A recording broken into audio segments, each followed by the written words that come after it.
Welcome to Hurrdat Sports Radio. All the pews are up, and a turnover. Love drives, Love lays it in. Arizona in front for the first time. Well, they have no margin for error against UConn. Diarra jams, Phoenix, come in. R.J. Davis drives off left foot, blocked by Nelson. Who else? Best scores, Nelson inside, Nelson, a foul, it goes, and one. North Dakota, stand up.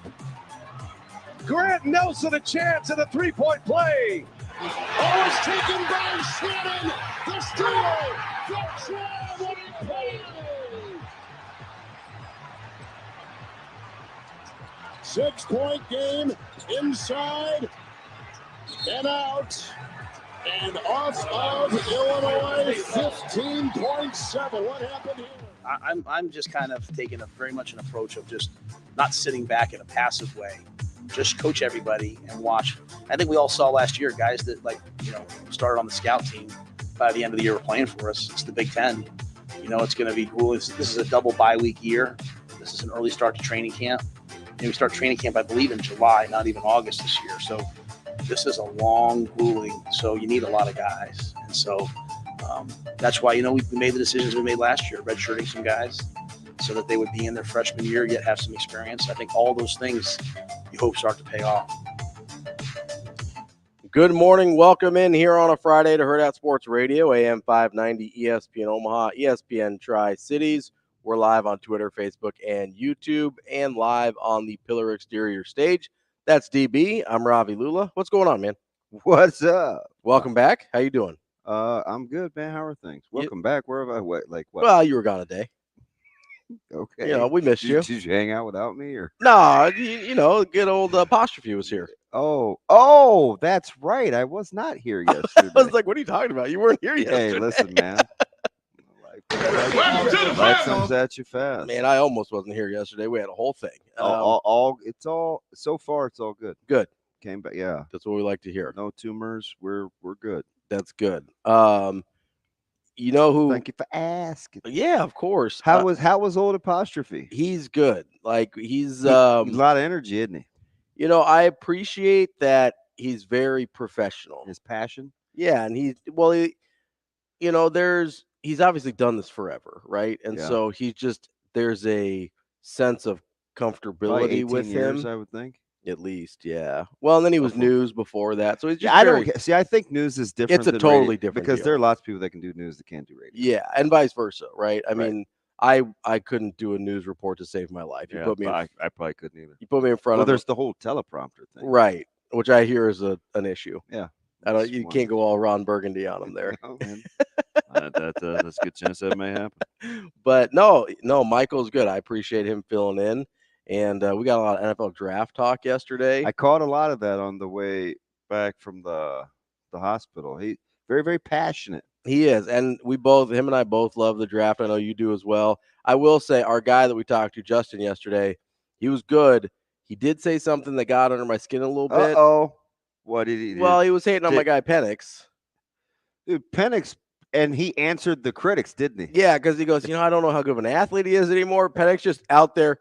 Like how Usain Bolt used to run the 100 and then he'd ease up and still run like a 9.7. Yeah. That's what Penix's 4.46 looked like yesterday. Yeah, like he was chilling. Yeah, like he never looked like he got it into high gear. Hey, the funny thing about that is 4.46 at quarterback. The only person that was more excited than me yesterday for Penix Pro Day going as well as it did was either Penix agent or Penix. I've been cramming this. Do you remember the night of the Michigan-Wisconsin, after the first playoff game? And like I said, he was cool. Like I thought his arguments were fairly well thought out. Mm-hmm. But I was going back and forth with this guy on social media, and he kept telling me he basically was saying, "Yeah, he won't do that against Michigan." He's kind of the yeah but guy, mm-hmm. right? And turns out he didn't play as well against Michigan, so he was kind of right. But his argument was, I felt like, was more skewed to because it was Michigan or because he maybe was a fan of Michigan versus his total body of work. Yeah. right? That was when I was talking about, I could see this guy being the second or third quarterback. We were like, well, who would you put him behind? You remember that whole discussion? I would take him after Caleb Williams. That's so, boy, how about Caleb Williams clapback? He's an interesting cat, isn't he? He is. But you can't deny the talent. So I was like, yes, do the darn thing. Yeah.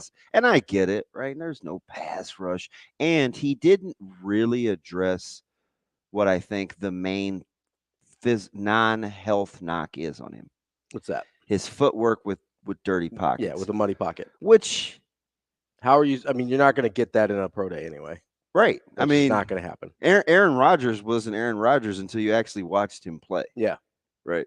That whole off balance and can get balls off and weird angles and stuff like that. Like, that's a weird comp. Some of that's live action though. You don't. Some of that. That's kind of what I think of though. And I don't. So I was pretty pumped, Ravi. And I know that the people bring up the Michigan game. I thought the throws were in the exact same place they were, and the receivers either didn't make plays or the corners for Michigan made better plays. I'm splitting hairs, and you're my boy, so I'm not gonna hold you to it. But his accuracy could have left a little to be desired, but he wasn't as bad as this. Not a lot. Well, not as bad as it's split. It's you know what I mean. It's like a throw here, but if you look at it, he did miss one that would have been a touchdown for sure. I remember that. Yeah, one. And everyone was stunned by it, myself included.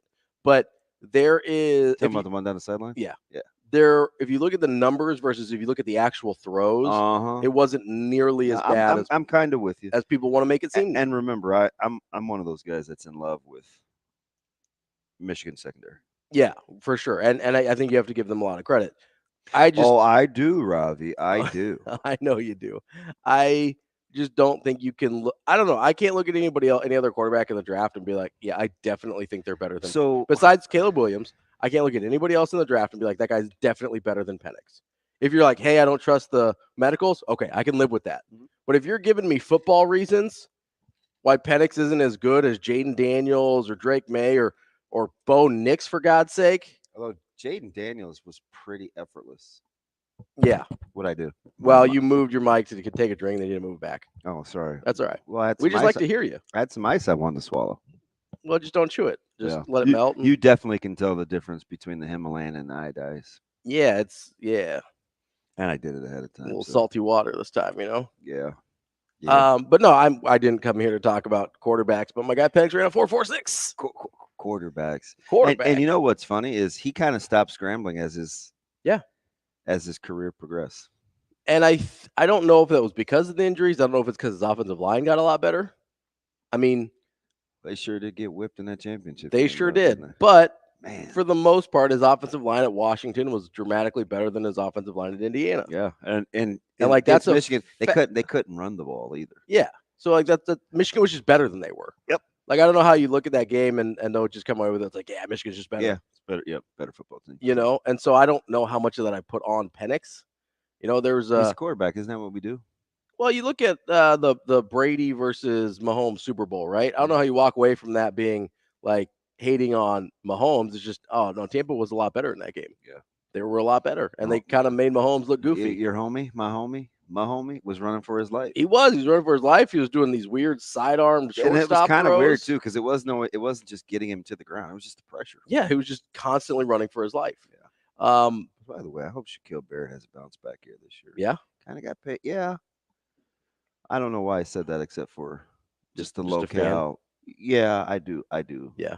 I do cheer for him. Well, we got our guy Levante David running it back. Levante, yeah. So got the hometown deal. Levante? And he was dead set on being a Buck. I think he wants to finish it out with the Buccaneers. Yeah, good for him, man. One of the more it's not underappreciated because people know he was great, but kind of just he wasn't here long. Well, that's the problem. You pit his fingerprints versus his tenure. It's a little disproportioned. And especially the fingerprints are all over that D. Oh, for sure. Yeah. But especially at least at Nebraska, the first half of his first year here, he was only okay as he figured things out. So yeah, you only had and remember, he wasn't going to start right away. He only had a year and a half of being really good at Nebraska, and so I think it feels like he was gone really fast. Shane Levante. Levante? Levante? You guys going? There were some other things that didn't happen 15 years ago that we're going to talk about here on the show today. Specifically, the Sweet 16 got underway last night. Did that happen? It did. Did the Sweet 16 happen? Well, it started. It's not over yet. We got more games tonight. Yeah. I'll take it. Where you want to hit me with where DB was right and where DB was wrong? Yeah, let's do it. You were right about. You might have had a tough night last night. You were right about Illinois, I think. Correct. Yeah, you said that Iowa State might have a little hard time keeping up with them. I thought although that game was a lot closer than it needed to be. Yeah, I thought so. Again, I think there's a Brad Underwood there. I don't know. I don't trust it. I thought they could have won that. I thought they looked like they were 8 to 10 points better than Iowa State. Let me ask you something. Did you watch a lot of Big Ten over the course of the season? Yeah. What do you think people's that are just now seeing Coleman Hawkins his act? What do you think their sentiment is watching Coleman Hawkins? Super unlikable. Oh my god! Like really unlikable. I just wondered. Really talented. He's uber talented, but super unlikable. What do you think he's talking about? Like 60% of the time. I never know. I have no idea. Does he want the foul call, or is he just shooting the breeze? I think he's just one of those guys that just likes to yap. Yeah. Okay. And I never know what it's about. Mm-hmm. I don't know if that's how he psychs himself up, sort of just keep talking, and that gets him in the right head. I don't know what it is. He's super unlikable, though. Yeah. Which is too bad because he's actually really good. Yeah. You want to go where I was wrong the game before? Which was that the Clemson game? Yeah. Clemson just keeps winning. Apparently, they're going to be a basketball team in this tournament that they weren't the majority of the season. Well, you get those. There's a lot of times. It's unbelievable. Did you hear B. Edwards yesterday? Because I think he liked Clemson. Yeah. And I was like, yeah, they almost ran him out of there. He said that. I was like, no, he said multiple. Yeah, on multiple occasions. Times. Yeah, because he's been there like 11 years. He's been there a long time. My guy was about to be outro. Yeah, he's about to get done. About to get that buyout money. As my friend David Knight would say, dot and data, done and done. Dot and data. Yeah, Clemson is because here they are in the Elite Eight. And not just you. I think 90% of people had picked New Mexico in round one. Yeah. Vegas had New Mexico as an actual favorite in that game. Yes, indeed. And so it wasn't just you on Clemson. The entire college basketball world was wrong. I don't know if that makes you feel better or not. No, it doesn't. But you weren't on an island there. Like Gilligan or Skipper. Even though they lost, I do think you were right about North Carolina. Oh, and I told you, right? It's a team that's capable of winning a national championship. That's true, right? Which I think they were. It's a really good basketball team. But super high variance. Right. And I just cannot trust Hurrdat Davis in close games. Yeah. I guess pretty specific about it. And it played out. Reared its ugly head in the the thing that drives me crazy about them. Mm-hmm. It didn't even look like functional basketball down the stretch. No, it was like all the way until about 5 minutes left. 4:56 if you're counting. Yeah. 4:56. I was pretty close. I said 5. Yeah. 4:56. And then it all falls apart. I'm like they went from looking like clearly the better basketball team you could run your offense any way you wanted to. Right? And then crunch time happened. Now, RJ Davis going 4 for 20 doesn't help. No, but you still had a chance to win that game. Yeah, it just was so frenetic. And can you say helter skelter? Is that bad? I think you're okay. Yeah, it was just helter skelter. Yeah, it was. It was chaotic. Yeah, it was. I mean, weird with his timeout shot selection. I'm like, oh, okay. I've seen this before. I've seen this before. I've seen this before. I've seen this before. It is so bad. But if I'm reading this correctly and recalling correctly, they won one possession game the entire season. Oh, that sounds about right. 75-72 against Miami. And had a losing record in games, I think, of 5 points or less. Yeah, I think that's right. I mean, we'll just look at their losses. I am, yeah. So lost to Nova, lost to Kentucky. What was the Nova score? 83-81. Okay. What was Kentucky was 87-83. Okay. Georgia Tech was 74-73. Okay. Clemson was 80-76. Uh-huh. And Bama was 89-87. Yeah. Isn't that weird? That's pretty bad. Okay. Not great. Wondered if we were trending. Yeah, no, they won just a single one possession win the entire season. It's a tough way to operate. And I'm telling you, it's not just that. It's that they don't look good. They don't look good doing it. Yeah, they have total like dissociative identity disorder. It is. As soon as it gets into crunch time. So bad. It's wild. Yeah. They went for, I mean, literally, I'm watching that game. And I go, North Carolina should win this by 8 to 10. They were better. They could get out to 8 to 10 points whenever. Yeah, whenever they seem kind to of feel buckled like down, it, yeah. right? And then it gets to the 5-minute mark, and you're like, oh, that's an entirely different basketball team. Without score, not including the free throws, the 7-0 run that put them up 87-85 was a total debacle. Yes. Total debacle. Well, I'm trying to find the play-by-play right now. And here's the thing: 7-2, maybe 7-1. I think it was 7-2. So, and 5 points doesn't sound like a lot, but when you're trying to close out, it's a ton. Yeah, because you're not scoring for like 4 minutes. Yes. And the other thing is, I couldn't help but watch, and I've seen Nelson all year, right? Grant. Yeah, Bama. For Bama, yeah. And I couldn't help but think what we have been talking about the last 2 weeks, because it just so happens to be the Summit League and getting guys, right?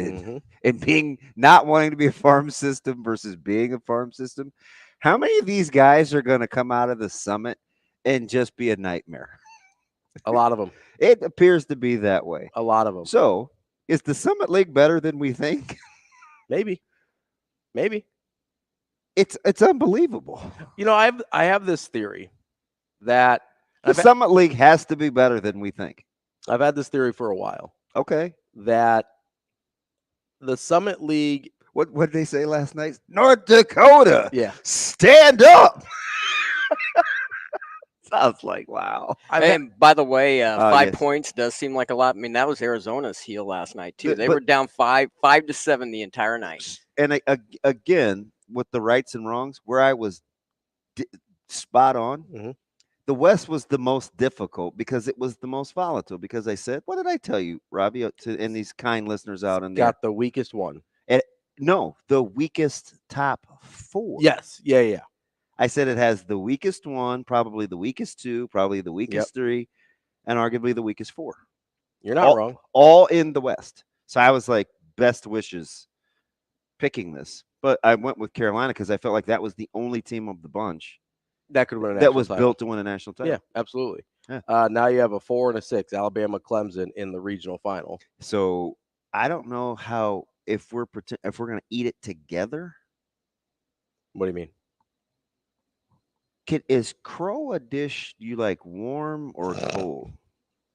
Because we may both be eating it. You, the hater of the SEC. How about them apples? Me, the guy that swore Clemson couldn't play dead. We both could be in big trouble. I was not a hater on the SEC. The Elite Eight looms. I made the argument. Where did you get that I'm an SEC hater? So when we had okay, full disclosure. Yeah. How many times did you text me? Is the SEC? Do we know? Are we sure the SEC is good? Yeah. To be fair, do we need to rewind a month ago with you and Matty D talking about conference? Dude, that's the thing about me. I'm not going to forget. To be fair, I text you that about almost every conference, tongue in cheek. SEC is not though, because I know how you feel about them. Well, no. So what I've said all along is I don't know if the offenses are that good or if they just can't play defense. I genuinely don't know. I'm not being sarcastic. That's not preposterous. I'm not being facetious when I say it. Like, I don't know. Didn't you want that about football and defense until they got quarterback play? I did. and everybody's like, oh no, the defenses are great. I was like, I get they have good players on defense. They also don't have any functional quarterbacks, none at all. So it was like, and so I'm sitting there and I go, I don't know if the SEC couldn't just not play defense at all, or if all the offenses were just such wagons that it didn't matter. And I think it's probably a little from column A and a little from column B. I will say, oh man, Sean just cut me to the core. Oh no, what did he do? No, he's right though. He on X or Twitter or whatever. We're calling it. Oh, he hit me late last night. Did I like that tweet? I don't know. Can't wait to listen to DB in the morning say he's 2 for 2. So apparently at some point last night, my man said, can't wait to listen to DB in the morning say, what were you thinking about a dozen times? And he's almost spot on because it wasn't thinking, it was doing. What are you doing? What are you doing? Like, what are you doing? Yeah. But then he hit me this morning. He's like, I've never seen a 1 seed with that terrible a shot selection in the tournament. And it cuts me to the core because that's what I couldn't get over. It's true. Because it's true. And what was I so happy about moving on from Caleb Love? I was like, shot selection. Hopefully. Which we saw it bite Arizona yesterday. Wasn't that something? Ooh, that was the full Caleb Love experience. That was the full Caleb Love experience yesterday. It really was. And I felt bad for my man RP because he loves his teams, right? And it's weird. He has reasons for each, but he's an FSU guy, football, Arizona Valley. He spent time, right, in these different places, yeah. And he just was, and this was kind of early, and he was like not happy that Caleb Love was on his team. And I even told, I'm not one of these Richard heads that likes to rub it in when other people's teams lose, but I got a guy like that. I had to cut him off. He's out of the family. But I only had one guy text me, just one, and he gave me an emoji with sunglasses. What is it? Are we like 11? I don't even. So I told RP. I'm like, hey man, I'm not about that. I can't stand. Hey, anybody that knows me knows I'm not either. Like, I hate that. That is so. If you're like, what are some weird pet peeves? And I have several, right? That may be at the top because it's not like. What do you get out of that? It's not that bad. No, but it annoys me to no end. Super annoying. Like, I'm like, all right, I'm good. Whatever the hell it is. But I told him, I said, hey, hang in there. I don't like Caleb Love, but he's a fan. So I'm like, hey, man, hang in there. He never know the second half. He has a tendency to put one good or half the together. Other half together, and you still have the second half. And he just wasn't buying it. I was just trying to encourage him. And he didn't get the second half together yesterday. Dude, talk about bad shot selection. That's his MO. They almost lost it on the broadcast, and it wasn't just him. No. It's like, I don't get it. You don't need it right now. I don't get it. You don't need it right now. I don't know about Tommy Lloyd. Well, he's trending in the wrong direction, given his level of. You want to go back to the Benedict Mathern team? Yeah. Like, he's had some squads. I think he's really good at acquiring talent. I don't know how good of a basketball coach he is. Sean is a true. Coming up next, we'll set up the lineup. We'll let you know what's coming up on the show today. Lots of college basketball talk. Of course, we're going to get into Nebraska spring football. There's a little open period yesterday. All that and more here on Hurrdat Sports Radio.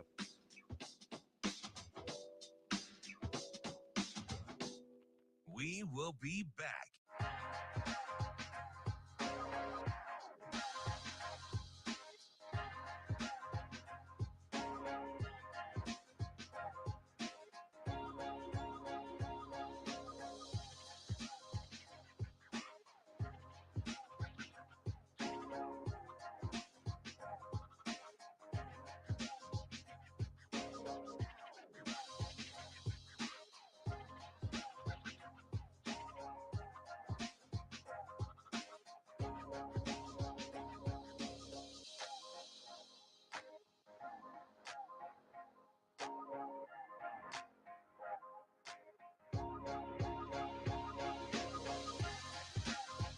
We will be back.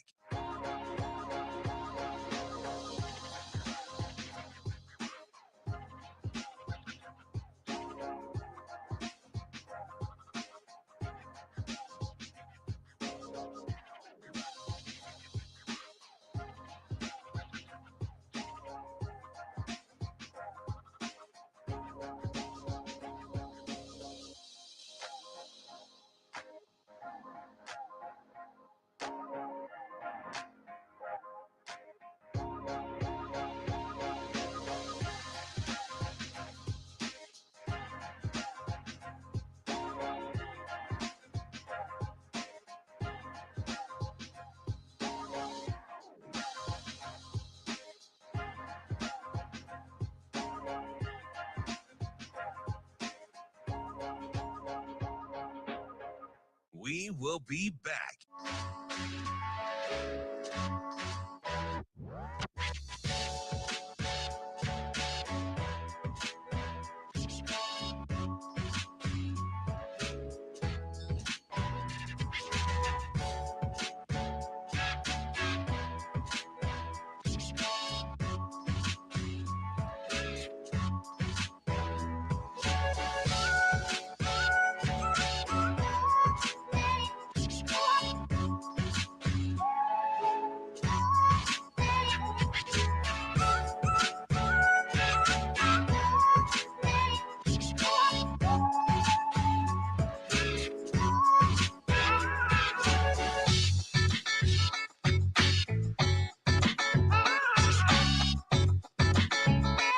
We will be back.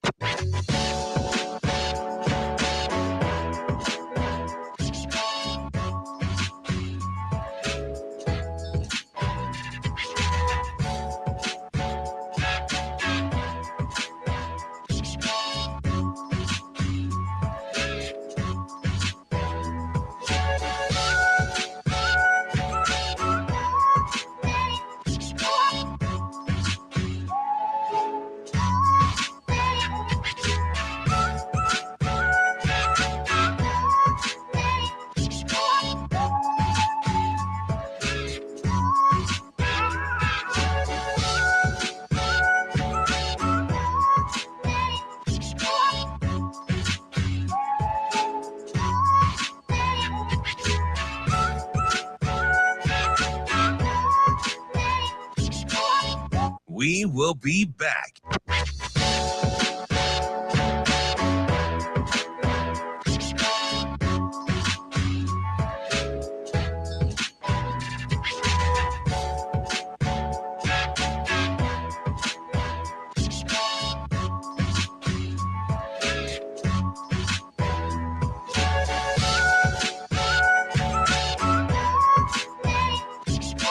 We will be back.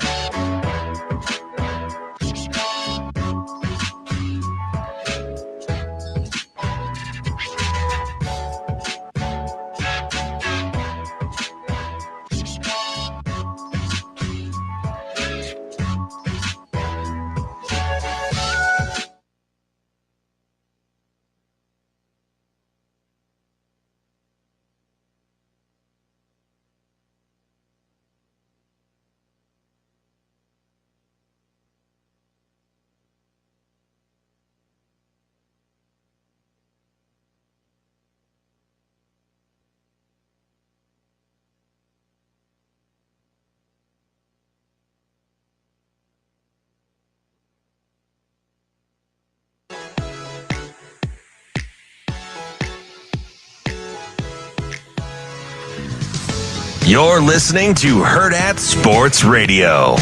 Yeah, I mean, I'm definitely hurt, and I think we all are a little shocked. We don't underestimate any opponent, and I think today, it was tough, but all year we play hard, and today we play hard, and they just made more shots than us, and it's tough. Losing is not the result we want, especially with just how talented we are as a team. Should have got a few more touches, Baycott. Yeah. That's DB. I'm Ravi. Lulla. It's Hurrdat Sports Radio, live on AM 590, ESPN Omaha, ESPN Tri-Cities, Twitter, Facebook, and YouTube. Still mad. On the Pillar Exterior stage. I wasn't when I came in, but then you gassed me back up over break. That's what I do. That's what I do. Like, who does that? Yeah, you're just gonna put the key in and gas your boy up. You could have talked me off the ledge, but no, you doubled down. That's because I agree with you. I'm not gonna try and tamp things down when I think the thing you're mad about is also BS. I don't understand. Here's the context here. DB got a text from we're going to put friend in quotes here because it's a real D-bag move, about after the Carolina game last night, sunglasses, smiley face emoji. Oh, I was mad. I'm not even going to lie. Like, what do you get out of talking crap when your friend's team loses? What is the benefit to you? Here's the thing, though. Like, if you were to say to me, you won't, because you sound like you're worse than me. Oh, I get so mad. If Shane came over to me and he said, "Man, Damon, It's not even that big of a deal, man. Move on. Like, I know it isn't. Oh, come on, Shane. Yeah, but that's why they're called pet peeves. Like, but it is just one of those things. It gets under my skin so that bad. Gets under my skin. Like, I want to fight somebody over it when it happens. And I know it's not like in the grand scheme, it is not a big deal. Yeah, that's right. It's not like you put a dent in my car. If it happens to me, and then if you do it to my face, there's a chance you're catching hands. I also want someone, Sam, that's going to go fight. You cut people off. Yeah, me too. I want what Coach Matt. Nothing will make me block you faster on Twitter. So was that what happened when this was last year? I can't remember what was going on, and you go, hey, tonight's a good night to block it. Tonight was a good night to block everyone. Yeah, so I think it was after Creighton lost to San Diego State. And I had a bunch of Nebraska fans coming in, Nebraska basketball fans coming into my mentions and DMs and whatever, talking crap about Creighton losing because they had beaten Creighton last year, famously. And you can't help yourself, can you? Well, they did. And listen, and they talked about it all year. Because last year they did not have much else to talk about. And listen, let's stay right here. When I say that I want Nebraska basketball to be good, I mean it. When I say I root for them to win every game except for when they play Creighton, I mean it. But when I say no one pushes me over the edge faster than a Nebraska basketball fan talking out of pocket, I mean that as well. Because there's some of them that are really cool. I'm very good friends with a lot of people that are diehard Nebraska basketball fans, and I want them to win for those people. I want them to win for Kent. I want them to win for my guy Cole. I want them to win for those people.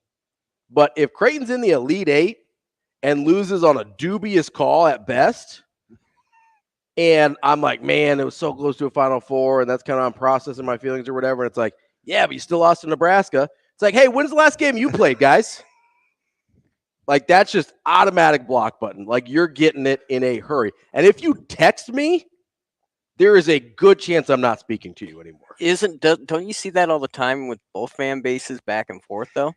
Yeah. You probably do. Especially on Twitter. But it's not something I do, or at least I try not to. I have no interest. And I certainly can you imagine? I may do it in general, like to a general tweet to the world. I'm not adding someone or texting someone and being like, hey, how about them Tar Heels? Like, I'm so cognizant of it. I didn't even text you last night. After the Here We Go? Well, so that was the last one. The Here We Go was like things were starting to pick up again. Mm-hmm.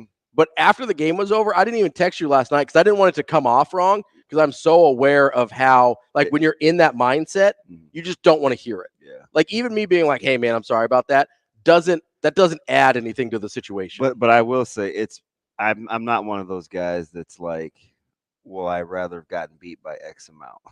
Right? Like, no, I just don't want to get beat. I just don't want to. I don't want to lose.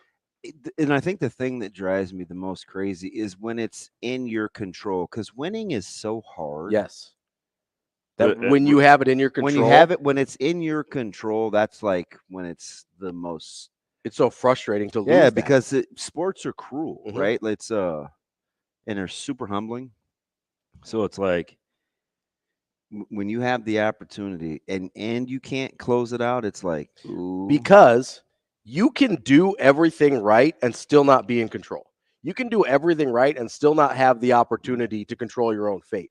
That's why it's so frustrating, because if you do everything right and you happen to be in a position, or if you don't even do everything right and you happen to be in a position to still control your destiny and have a chance to do what you want to do, to then not take advantage of it is maddening. And it's just so weird. Ridiculous. So weird. But you know what I was thinking of last night? All these things went through my mind about winning and losing, and it's really, really hard.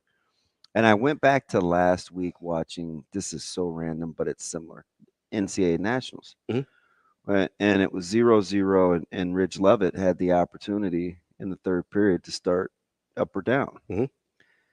And it strange decision, and it ended up costing him. It was 1-0.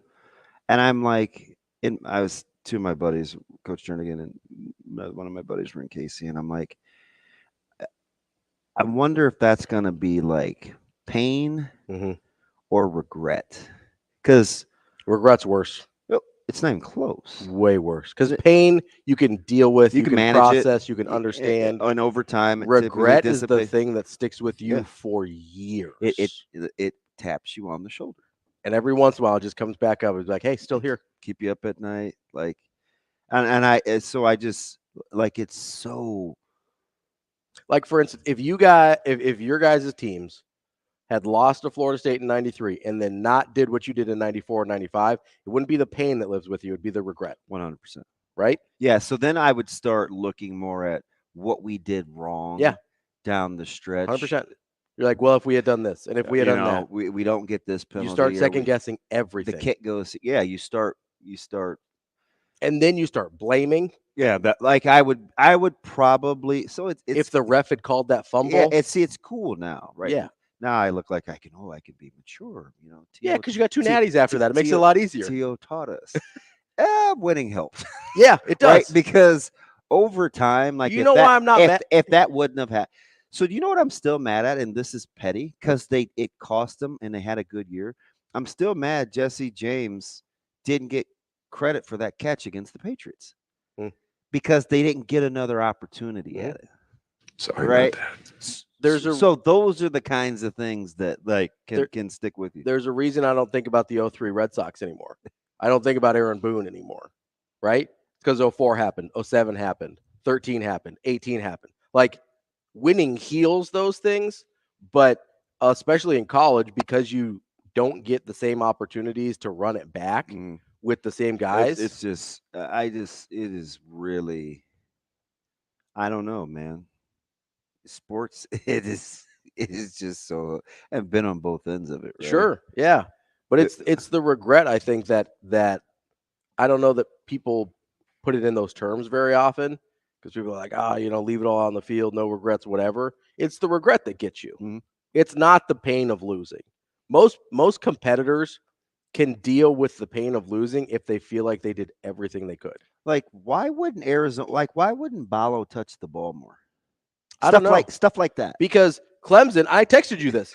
Clemson was fronting him. Oh, I know. On every possession down the stretch. I know.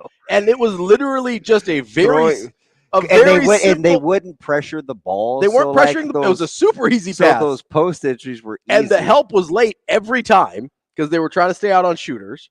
And they did it twice in a row. And then they're like, let's jack up some more threes. Yeah. And then what are you doing? So was Connecticut going to be the only game that you foresee being the way that it went? Because these games today are going to be, I think, pretty, not to quote the show, but pretty nip and tuck. Yeah, Did you ever watch Nip Tuck? It's kind of disturbing. I didn't. FX. I'm aware of it, but I didn't watch it. Don't go back. It's not a little. I'm really interested in Purdue Gonzaga.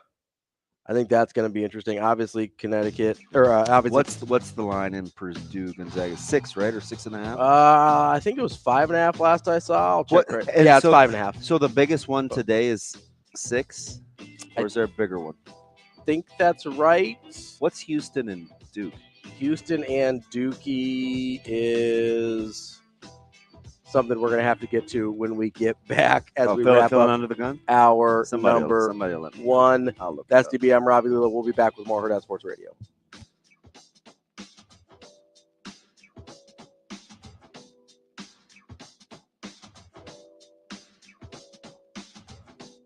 I also want someone, Sam, that's going to go fight. We will be back.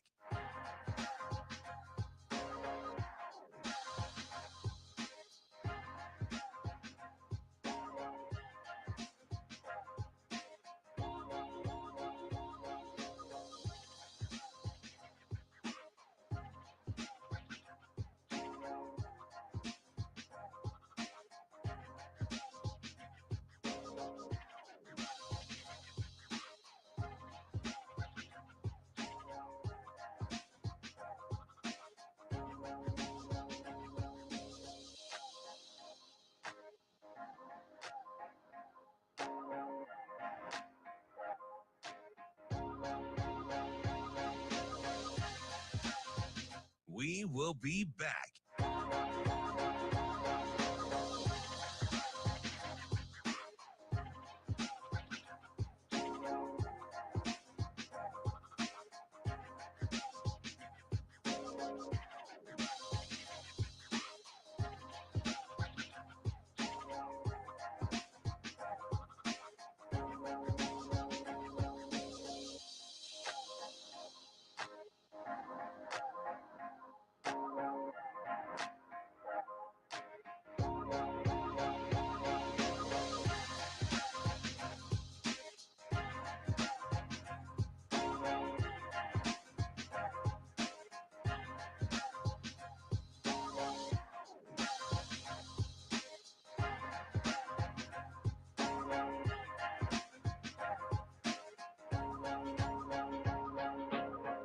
We will be back.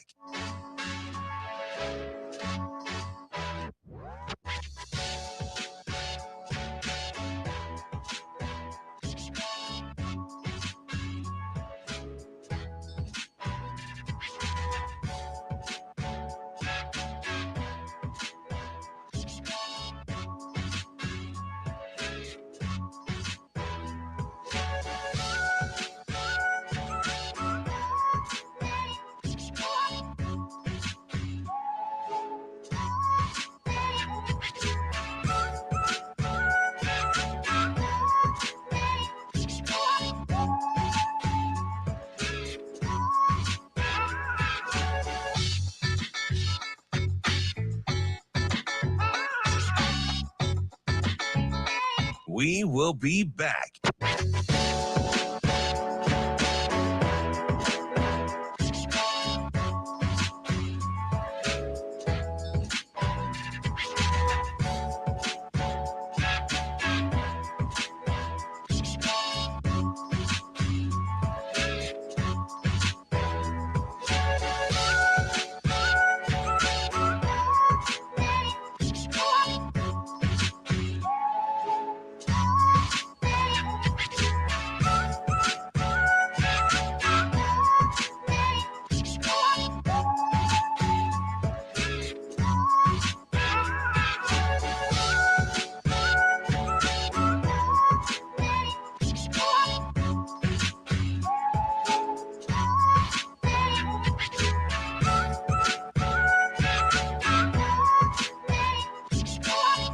We will be back.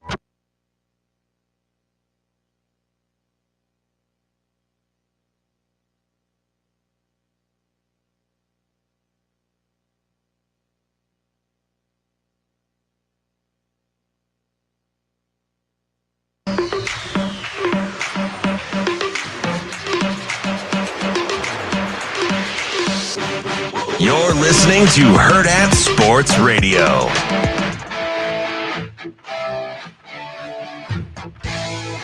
Wrapping up hour number one here on Hurrdat Sports Radio, AM 590 ESPN Omaha, ESPN Tri-Cities. We're live on Twitter, Facebook, and YouTube. And we're live from Hurrdat Sports Bar and Grill on the Pillar Exterior stage. That's DB. Huh? I'm Ravi Lulla. You're DB. Oh, yeah. Because I'm not allowed to say your full name, last name. I would. Don't act. I'm not like. No, you are a little bit. Every time every time I do it, you give me a nasty look. Every time. Like first name, last name? Yeah. Damon's fine. No, but when I do both, you get. I just don't know. You feel some kind of way about it. I don't know why that's necessary. Well, because I say my first name, last name every time. L too. Toby said, "Welcome to Friday Feels." All right, then, Toby. Coming up on the show today at 8 a.m., we got Matt DeMarinis from White and Blue Review. He's out in Detroit. Will he go with the Detroit style pizza? Which one is the Detroit style? Is that like the big pan? Yeah. It's like square. Yeah, that's not for me. That's too much crust. Well, I didn't say what would Ravi eat. I said, will Matt go with the Detroit style pizza? We can ask him at 8 a.m. What? You're a spokesperson now? Yeah. You guys never agree. So what difference does it make? It smells delicious. It is kind of weird. Like, we're pretty close, but we don't agree on almost anything. We both like basketball. That's the closest we come to agreeing on anything. That's totally me and Tyler. Mosman? Yeah. Yeah. I feel like he's disagreeable to everybody, though. That seems like and the funny thing is, like, the more, like, if you just like the more you talk to him, he's not. He's not really. It's not that bad. No, I like him. He's I like him a lot, but it seems like he just is sort of contrarian just for the sake of it. Yeah, a lot of sarcasm. That's okay though. Coming up at 9, another guy that's sometimes contrarian just for the sake of it, Mike Sautter. Yeah. Likes to. Is he coming here? Because I don't know about that. I don't know if he is or not. Text him. We'll see what happens. Nah, I don't know. It just feels like one of those mornings where he could be a little much. Coming up at 9:45. Well, that's a great question, Ravi, Lulla. We'll wrap up the show with Matt Vrzal, as we always do to end our week. Let's hop into a little Nebraska football here. The quote machines. Yeah. No problem at all. Go Big Red. Matt. Wait, who was that? Who was that? That was MRI. No problem at all. Go Big Oh, Red. yeah. Oh, there we go. That's our guy. I think that was when I was in Minnesota. Oh, probably. Yeah. Because Well- I remember that's how the audio sounded. A little not quite as crisp. Yeah. No problem at all. Go Big Red. That's when my man Eric Francis told me my lighting sucked in my hotel and I had to be better. He's basically was like, man, you know how much I've taught you? Like, be better. Fix the lighting. Get from in front of the big window. Be better, DB. Did he? And I was like, hey, can we go make some sandwiches? Did he send you an emoji with sunglasses? See? You're gonna fight Shane, aren't you? No, because I don't believe on. I don't. No, I would not. You're not choosing violence this morning. Not on Shane. Not on people that aren't as capable. You don't pick on somebody your own size. Although anything could happen. Anything with arms wide open. Anything could happen. Wide open. But he was smiling so much this morning because he got to vape in nice weather. Yeah, it's a little nicer this morning. He smiled and he said, "Yeah, a little better morning for that." He said, "Yeah." Why the is Shane walking in there? I have no idea. They had a little bit nicer weather for the media section of the open practice yesterday down in Nebraska. Yeah, it looked crisp in Lincoln. A lot of under 1 minute videos of Dylan Verel throwing the football that people are losing their minds about, myself included. Yeah, so I think at some point, the balance of that will be very, very interesting, even amongst the staff. In what? Okay, elaborate, please. Well, I mean, the balance of the because attention, they'll have to. There's like this point where staff will understand, like, okay, it is what it is, right? I get it. Mm-hmm. Highly touted recruit. I get the intrigue. But much like I talk about with being a gatekeeper for the sport, mm-hmm. and I'm not supposed to. Was that Joel that told me I'm not supposed to? Yeah, Joel told you don't do that. I think they'll need to internally. Sometimes you're like, hey man, it's about the team. It's gonna be we're OU, you know. But you have to let that play out because this is kind of like the natural progression of what's going to happen in the media. So let me ask this: how much does the way the media consumes what's going on with the team affect the dynamics of the team? Because it depends on the team. Because let's give an example, right? Let's say, and I don't know, but let's say Dylan is a great teammate, that he doesn't feed into any of this, doesn't ask for any of this. I think part of your issue that you had with Casey is that some of the antics kind of leaned into the media attention, right? Yeah. Right. So far, we haven't seen that from Dylan. And you won't. Dylan just seems to try to go do his business, go work, try and be better. You won't. Supports his teammates. He will not encourage it. Goes out to different events. But us as media are still going to seek him out. And that's okay. That's, like I said, that's part of it. So let's say in that scenario, how much does that affect the team internally? Because it's not Dylan's fault. I don't think this particular case, I don't think at all. Okay. But I do think now, is that because of Dylan? Is that because of the situation, or is it because of rule? It takes both. That's a great point. It takes the person that's getting all the accolades. A lot of it is based on how they handle it and what happens behind closed doors. Yeah. And then obviously the leadership. I don't think Casey, the storylines that came with their team, I don't think the team really minded. I don't either. I don't. I think it changed the problem I have with that is it changed the media coverage.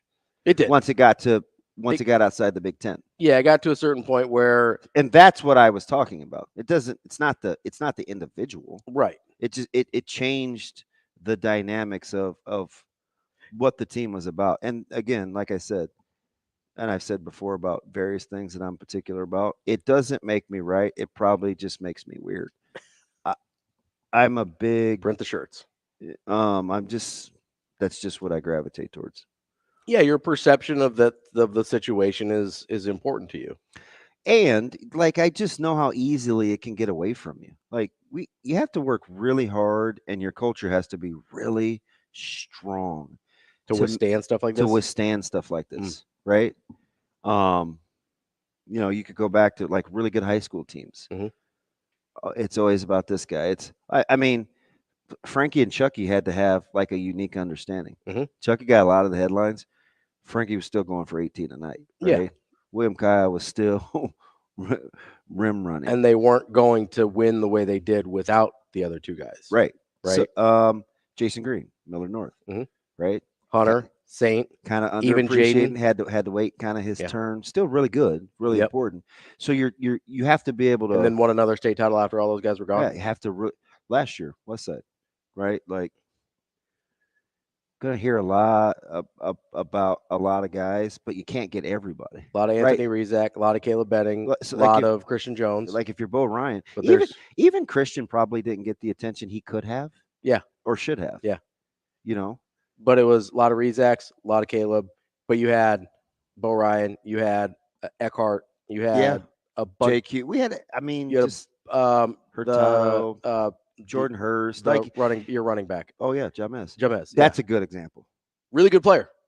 Really, really important to what you did. That's probably the best example because it didn't get a lot of attention. Well, he changed the way we could play offense because we could run the ball. Yeah, 100%. It didn't have to be QB run game. You guys handed the ball off to James a lot. So what I'm a lot. So my point in saying that is, it's not just about having dudes.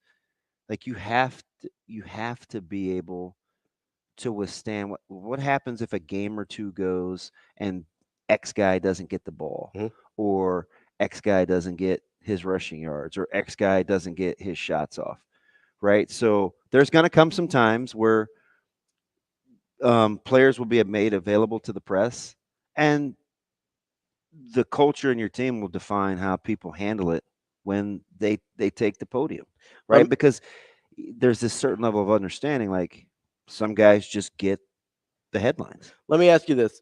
I know we talk about guys fulfilling their roles a lot in terms of on the field play. How important is it for guys to fulfill their roles in terms of, like, some guys deal with the media better than others. Some guys deal with being the center of attention better than others. Like, how important is that part? It was purposeful that Banks was the first guy they rolled out. Yeah. Like how much does that matter in the sense of, hey, you have to play your role. Some guys' role is my line, right? Be really good and not say a word. You know my line, right? What's that? Sometimes you have to be a good follower. Yeah. Not everybody can be a leader. Well, what did I say last week? If you're a leader without followers, you're just a guy on a walk. And good teams have good followers. Yeah. If you have good leadership. So that'll reveal itself. Yeah. But I think early on out of the gates, especially with this team with so many questions, right, in the backfield, he said, hey, it's a big year for him. This is a big spring for him. He didn't say that on accident, casually. No. Right. Or,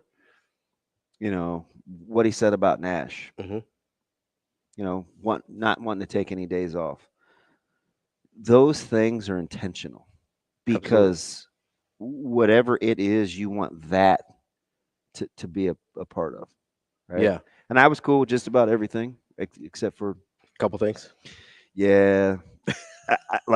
I'm I'm honest. The Bellevue West thing bugged me. Yeah. I know. I'm like, fudge, I know that offense. Jiminy Christmas. Actually, you're not kidding. Isn't it weird though? Because I know what he was. I know what that's about, right? Yeah. You support coaches. Support coaches. You want high school. You want high school relationships. You want to build confidence. But I'm not. I swallowed my tongue. I'm like, you're good. I think we're going to hear a lot more about Daniel Kalen than people anticipate. Just spring, to offset. Yeah, but just we're smart. To balance. That's scary. gotta be careful with that because you can't feed us what we think we already You can't know. force feed it, but he's going to talk about him more than you think he will. Well, maybe DK may ball out though. He might. Maybe he's better than we think he is. I don't know. He may ball out. Matt DeMarinis coming up next on Hurrdat Sports Radio. We will be back.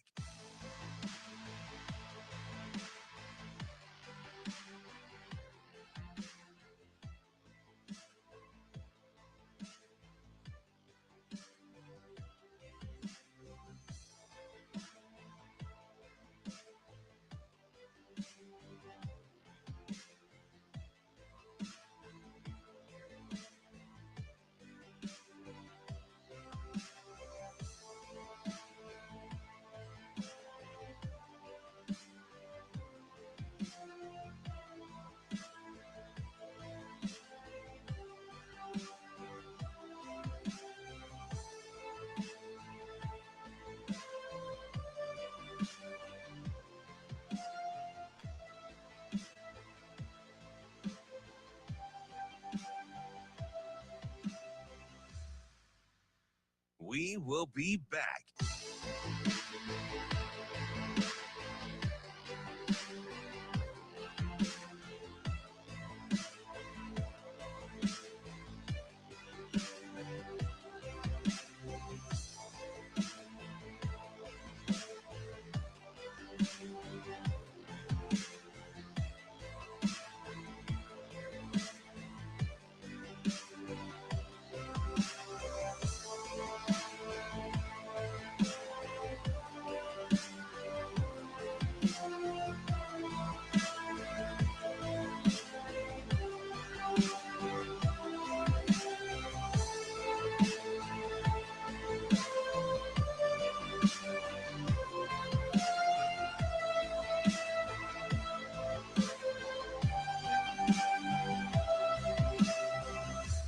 We will be back.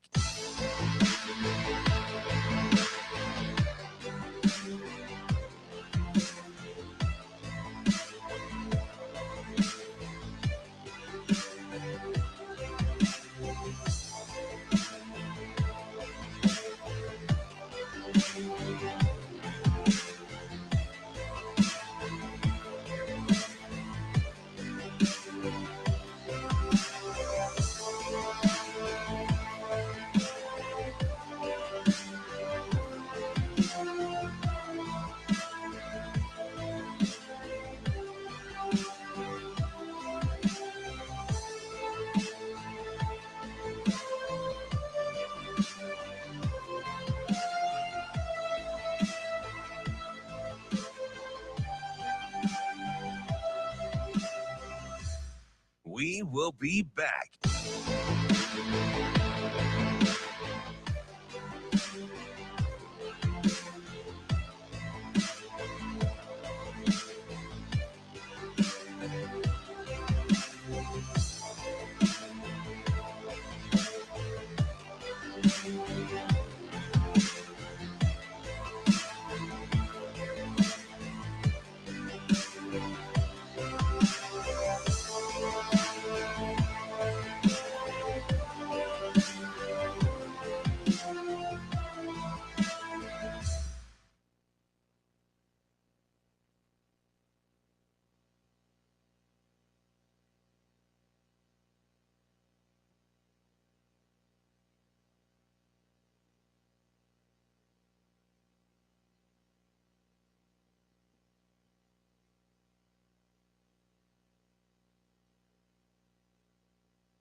Welcome to Hurrdat Sports Radio. Greg McDermott has taken the Blue Jays where no Blue Jay has gone before. Jays win! Jays win! Jays win! Holy Palomino! Jays win! Kicking off hour number 2 here on Hurrdat Sports Radio, AM 590, ESPN Omaha, ESPN Tri-Cities. We're live on Twitter, Facebook, and YouTube. And we're live on the Pillar Exterior stage where we are brought to you by the Omaha Supernovas. Supernovas got a great win last night, 3-1 against the Grand Rapids Rise. They're back in action tomorrow on Saturday. Give Shane a call, 888-638-4876. And you can win a 4-pack of tickets to that game tomorrow night against the Vegas Thrill. And if you don't get through, go to supernovas.com to get tickets, to look at the schedule, buy some merch as well. First person to call, Shane, 888-638-4877. Omaha Supernovas. I know somebody that will not be attending, not because he doesn't want to, but because he's in Detroit right now. He can come to the championship because Omaha was just named the host city. That's right. How about that? Omaha. Let's go. Champions. That's what we do. Matt DeMarinis from White and Blue Review. What's going on, buddy? Hold up a minute. I'm on the phone. Do I not count? I'm a caller. I mean, listen, if you're going to be here, I don't think you're going to be here tomorrow. Well, I'm just saying, if you're handing away free stuff and I'm right here. You got to be present to win. You got to be, you're in Detroit. You're a little busy. You got other stuff going on. You two are wild. I'm hoping that you're here. I'm hoping you're in Detroit through Sunday at least. Okay, fair enough. Well, not at least, just through Sunday. I don't want you to get stuck in Detroit. I actually like Detroit. They made a lot of renovations downtown, man. What do you think? Matty DeMarinis, big Detroit guy. I'm a bigger Detroit guy than I thought I would be. Everybody was telling me that, oh yeah, you're gonna hate it there. I'm like, okay, I guess. Like, I've never been. So, they have there in city. I like it. If you went there probably 2 years ago or 3 years ago, they're probably sharing yours. You'd probably share their sentiment. But they've done some work. They've made a lot of renovations downtown. Have some cool restaurants, and they're trying. Yeah, no, it's a cool place. Like it doesn't feel all that different from Omaha. There, you got baseball. You got a baseball stadium and a football stadium.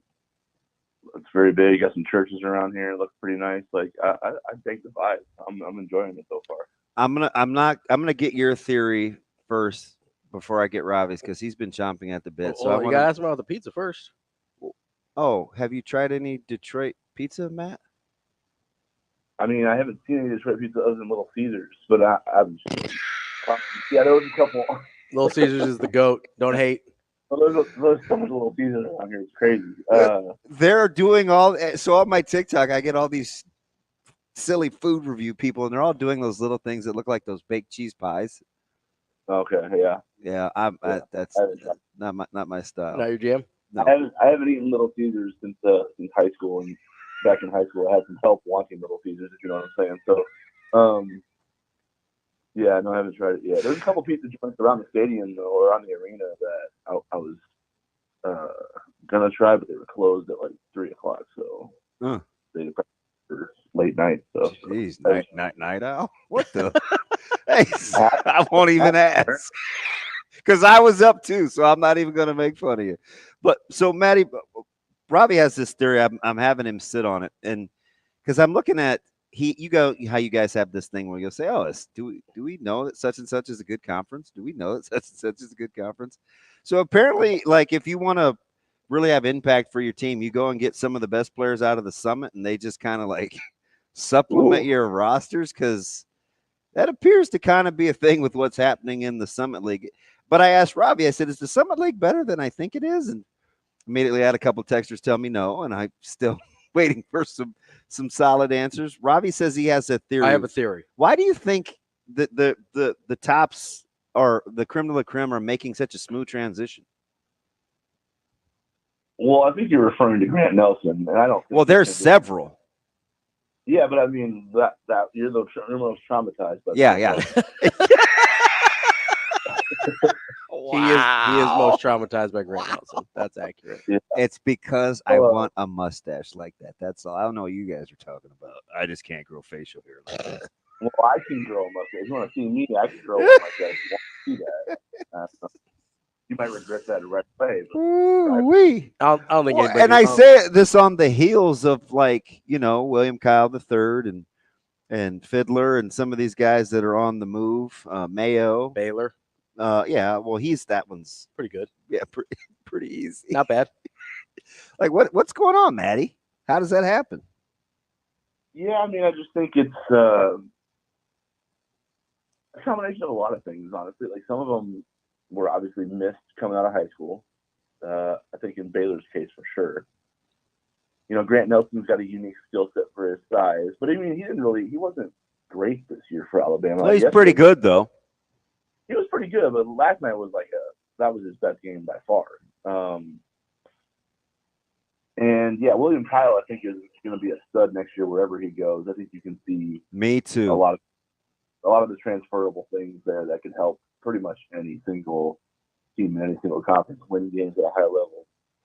You know, the motor, the athleticism, the skills, like he's going to be impactful next year, in my opinion. Mm-hmm. I'm not.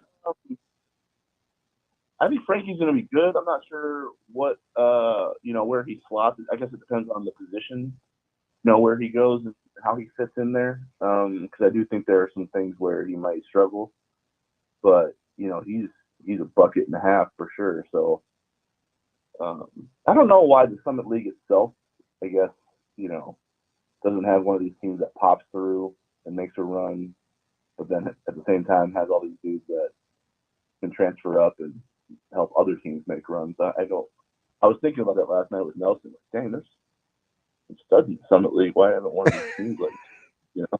Yeah, Pop. What's your theory, Ravi? So my theory is most of the time the Summit League teams are recruiting from areas that generally do not get the same type of Recruiting eyeballs? national recruiting eyeballs that other places do. So like you said with Baylor, that's a guy that just got missed, I think. I mean, he's 6'7" with a crazy skill set. And I don't even know that it's always a bad thing, because I think some of these guys are better off having gone this path and gotten way more reps than they would have having gone to bigger schools. But I think a lot of it is, you know, who's going up to Devil's Lake, North Dakota to find Grant Nelson?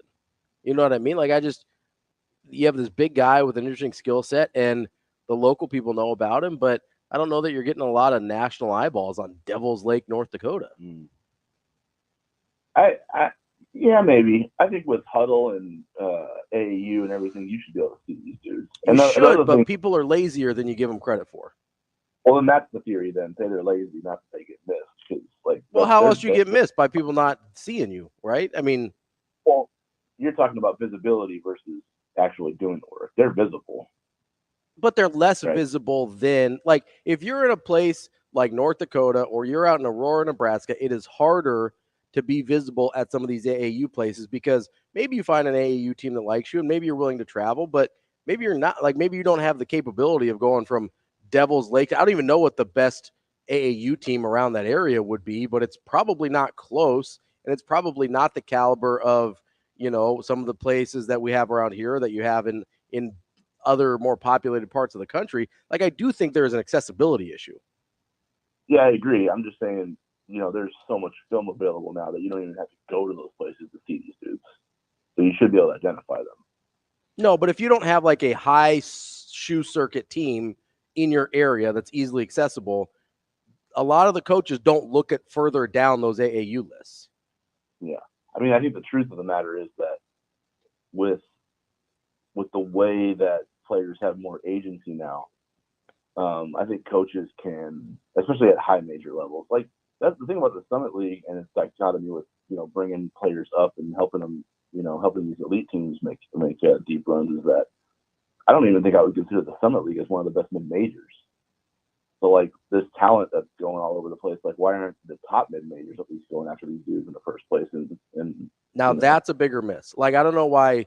Like, I think Summit League is probably closer to a low major than mid-major even. So I don't know why the A-10s, the Mountain Wests, the Missouri Valleys, I don't know where you slot them, but I don't know why those teams aren't, like, because those are the teams that are missing on these guys more so than your Creighton, Nebraska, like Big Ten, Big East teams, I think. Yeah. Now, my theory is that I think the teams that are the haves, essentially, the ones that are in that tier, are kind of, you know, using the transfer portal to do its work for them, you know, waiting to see. Yeah, it makes you lazy.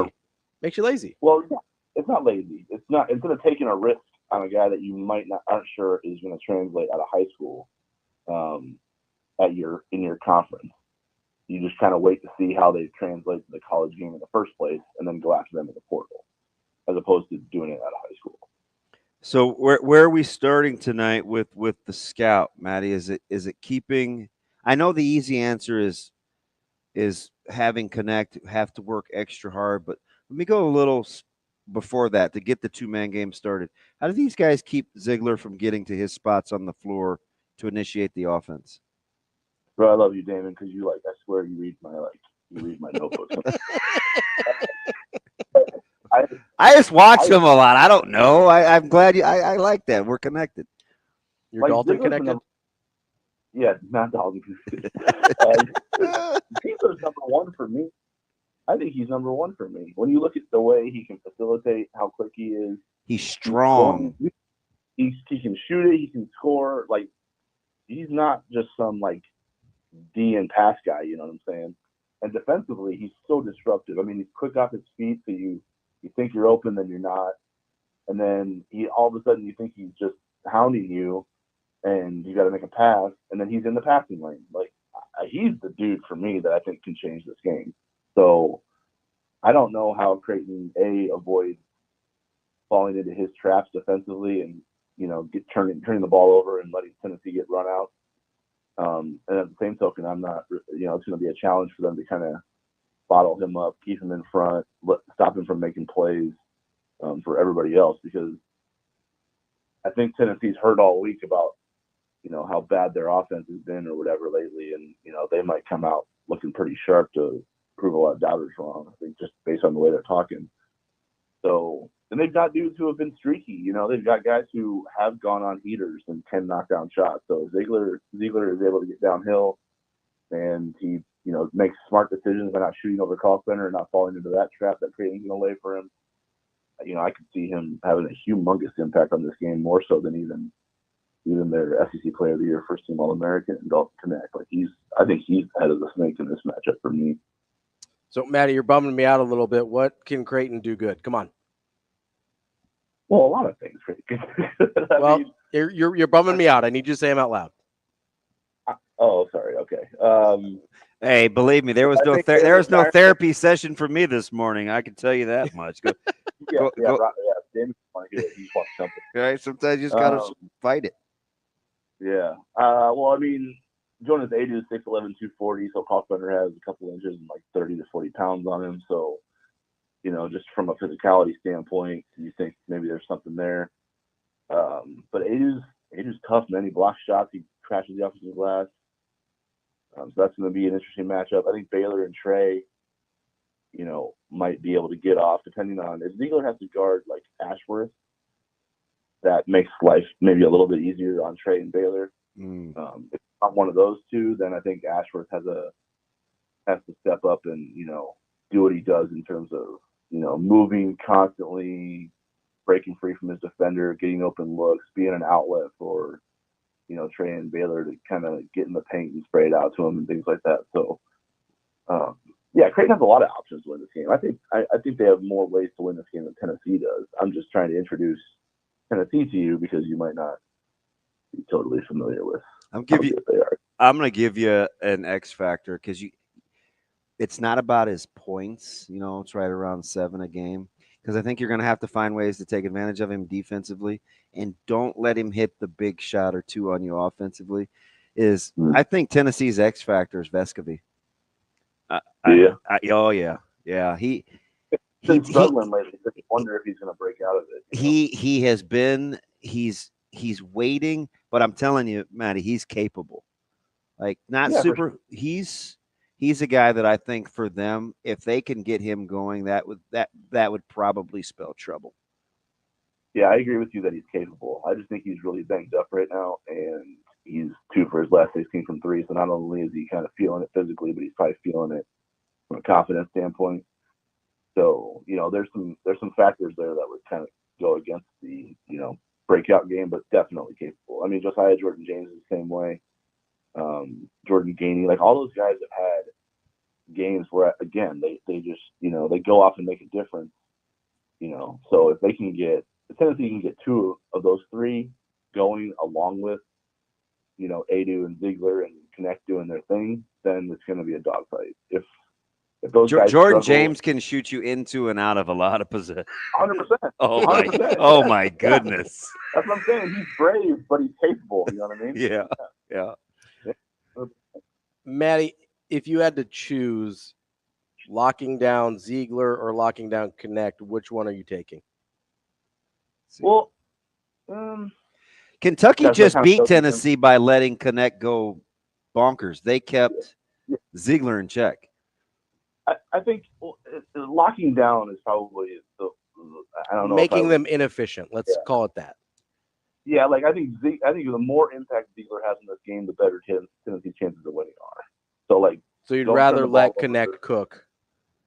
Yeah, because I think Connect's gonna shoot no matter what. You know, he's gonna get shots up. So then it's all about making them as difficult as possible. That's the challenge. Right. You know, don't let him get easy ones off the move because he's really good off the move.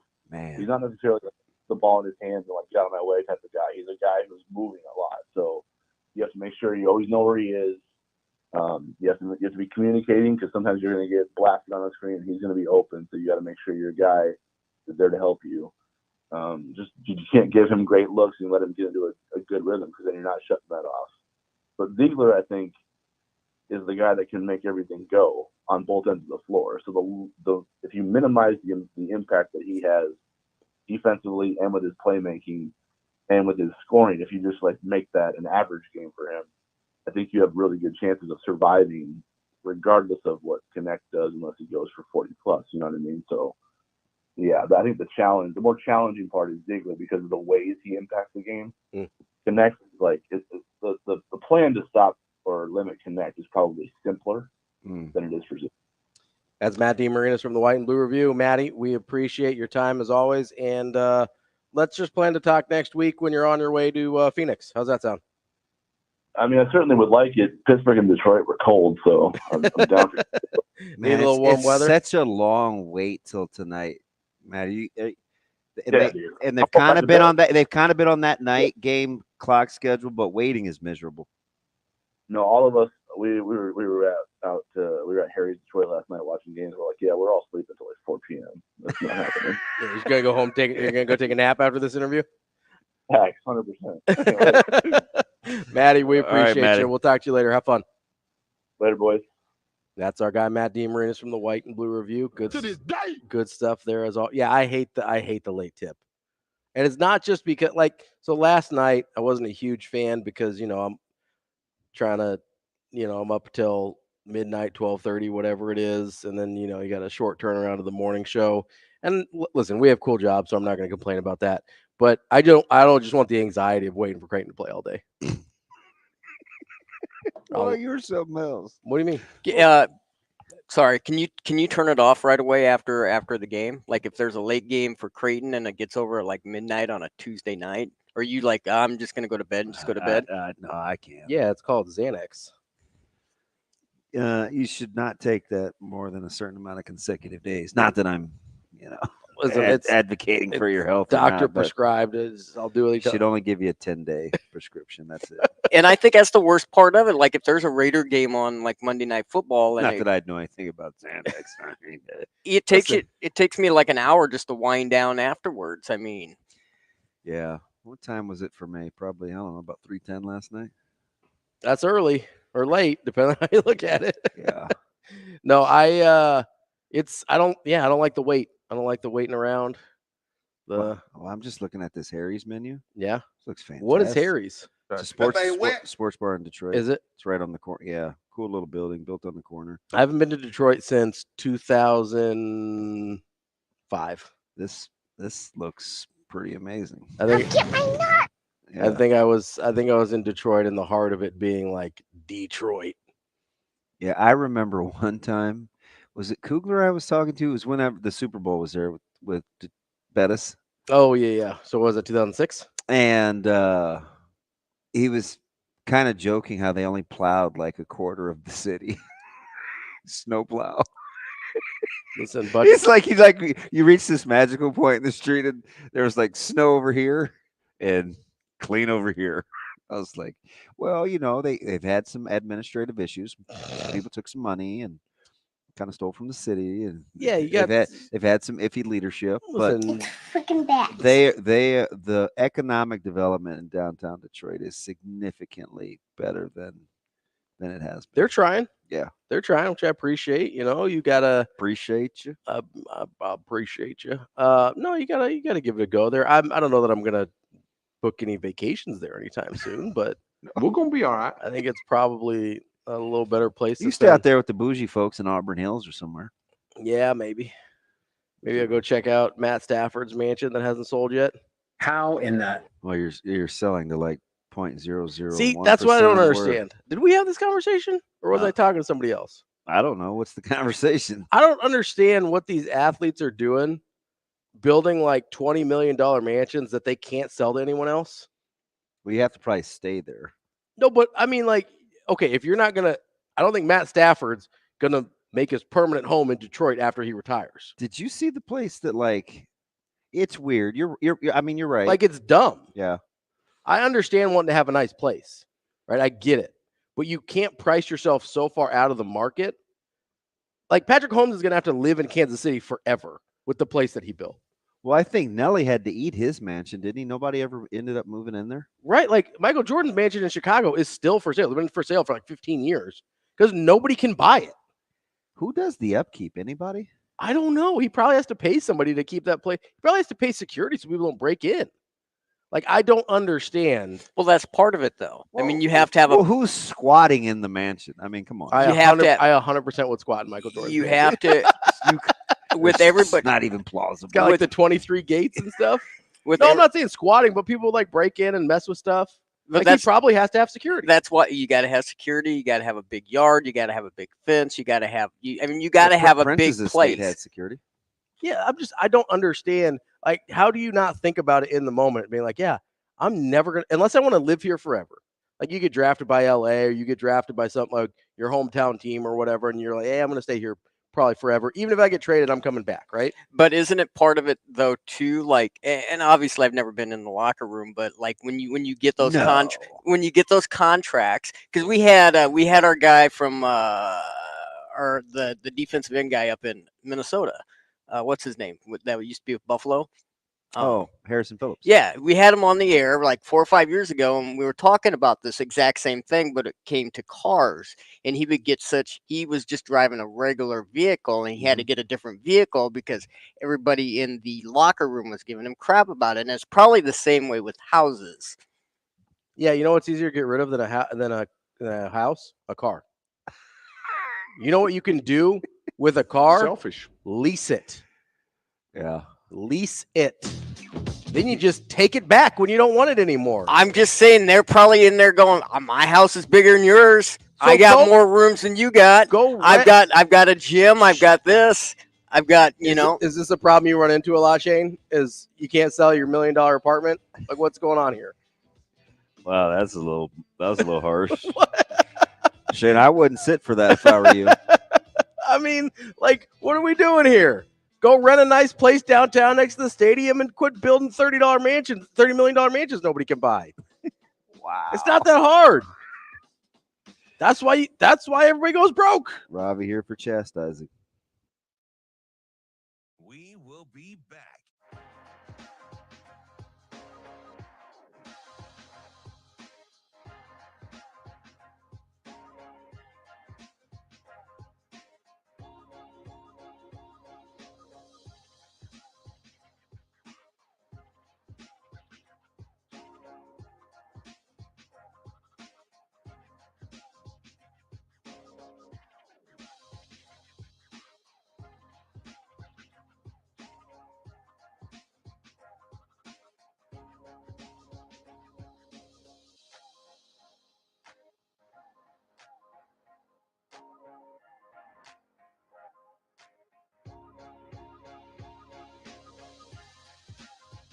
We will be back.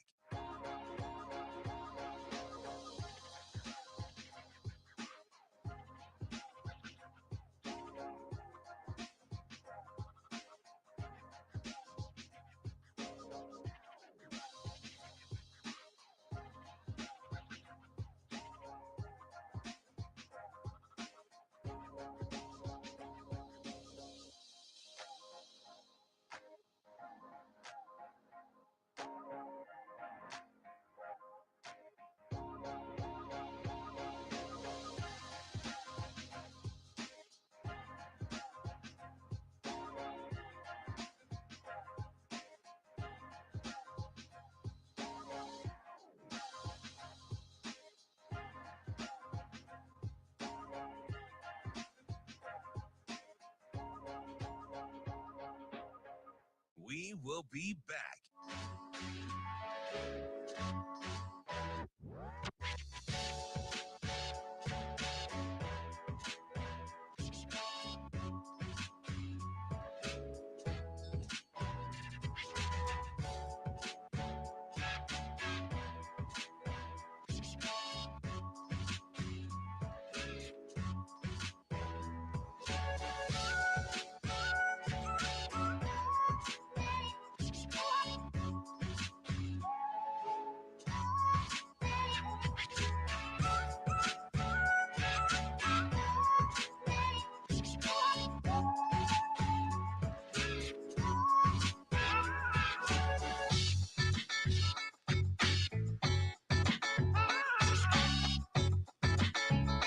We will be back.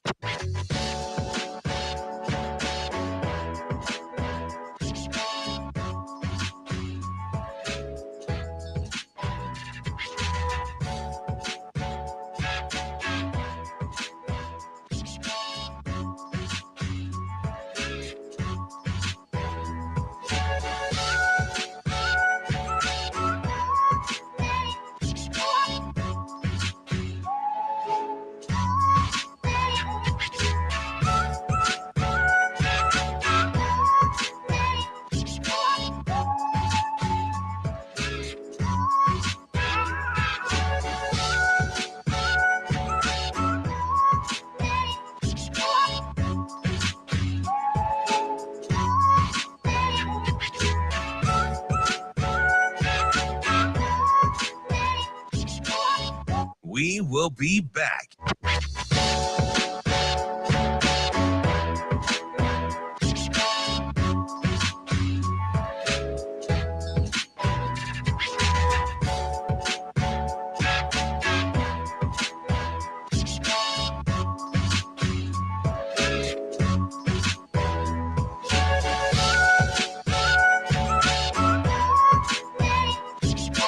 We will be back.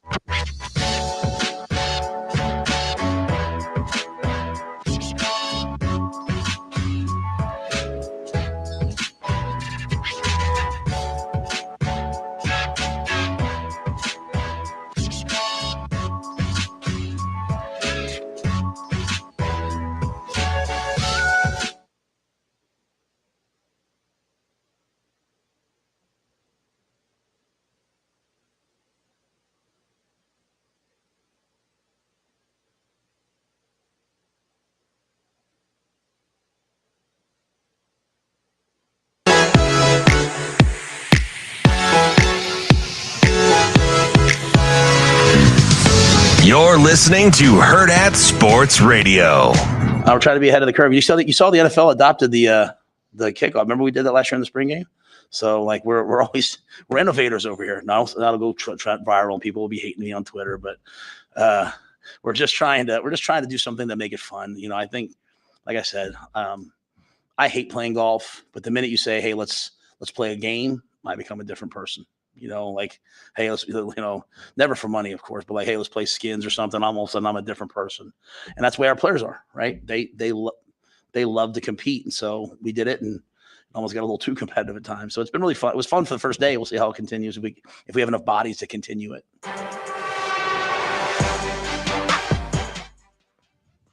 We're halfway through the show here on AM 590, ESPN Omaha, ESPN Tri-Cities. We're live on Twitter, Facebook, and YouTube. That's DB. I'm Ravi Lulla here at the Pillar Exterior stage at Hurrdat Sports Bar and Grill. That was our fearless leader, Matt Rule, talking about the new NFL kickoff rule. Well, that and the competition squads. Yeah. You like that? He is that's part of the reason I want to play pickleball with him. I told you this from day one. Yes. I mean, They got a pickle. He's the type of guy you'd have to do it every day. Yeah. So whatever it is that you want to sign up for, yeah, that's cool. The Terrence Crawford, like guys like that want to just compete at every little thing. Well, because I want to. Listen, look at who you're talking to. I mean, I make competitive games out of keeping doors open. I'll say you're the guy that makes competition out of arbitrary decisions that previous you already made. It just I found out Hot kettle. yeah. Hey, I found out black. I found out a couple of years ago. Me too. I found out a couple of years ago it's called gamification. Yeah. And I love it. I call it sociopath. No. No, it, because it is hard to turn off.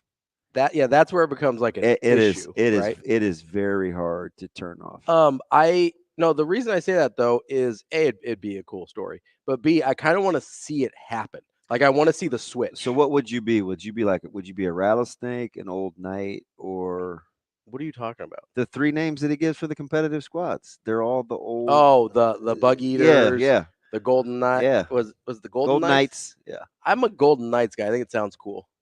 I think I want to be a bug eater. You gonna eat some crickets? Good protein. Yeah, I like snakes, but I don't like rattlesnakes. That's a very specific distinction. I like constrictors. Okay, you like choking the life out of slowly. You hear bones break, that kind of thing. Yeah, definitely not a sociopath. I'm just. I didn't mean it like that's. Yeah, that probably didn't sound great, but there's just something about snatching souls that I like. The art of the hunt. Like, do I need to scoot further away from you or no? But it's why you like sharks and orcas and whatever. It's why I have a thing for serial killers. Yes, but I don't like the guys and gals. I don't like the gun users. It's too easy. Okay. I was talking about pickleball. I don't know. Do you want me to play the roll cut on the 3 teams? Yeah. Let's just to relax things a little bit. Play anything else, Shane? We do a lot of competitive things. So we just, I think we're gonna put a video out about it at some point. We're just trying some new things to make it competitive and fun. So we put together three teams, like literally teams. Like we have an offense and defense called the Bug Eaters. We have an offense and a defense called the Old Gold Knights. We have an offense and a defense called what? Rattlesnake Boys. And they each have their own song. The injured guys are like the GMs. They have coaches. and like today was a 3rd down derby. They're competing against each other.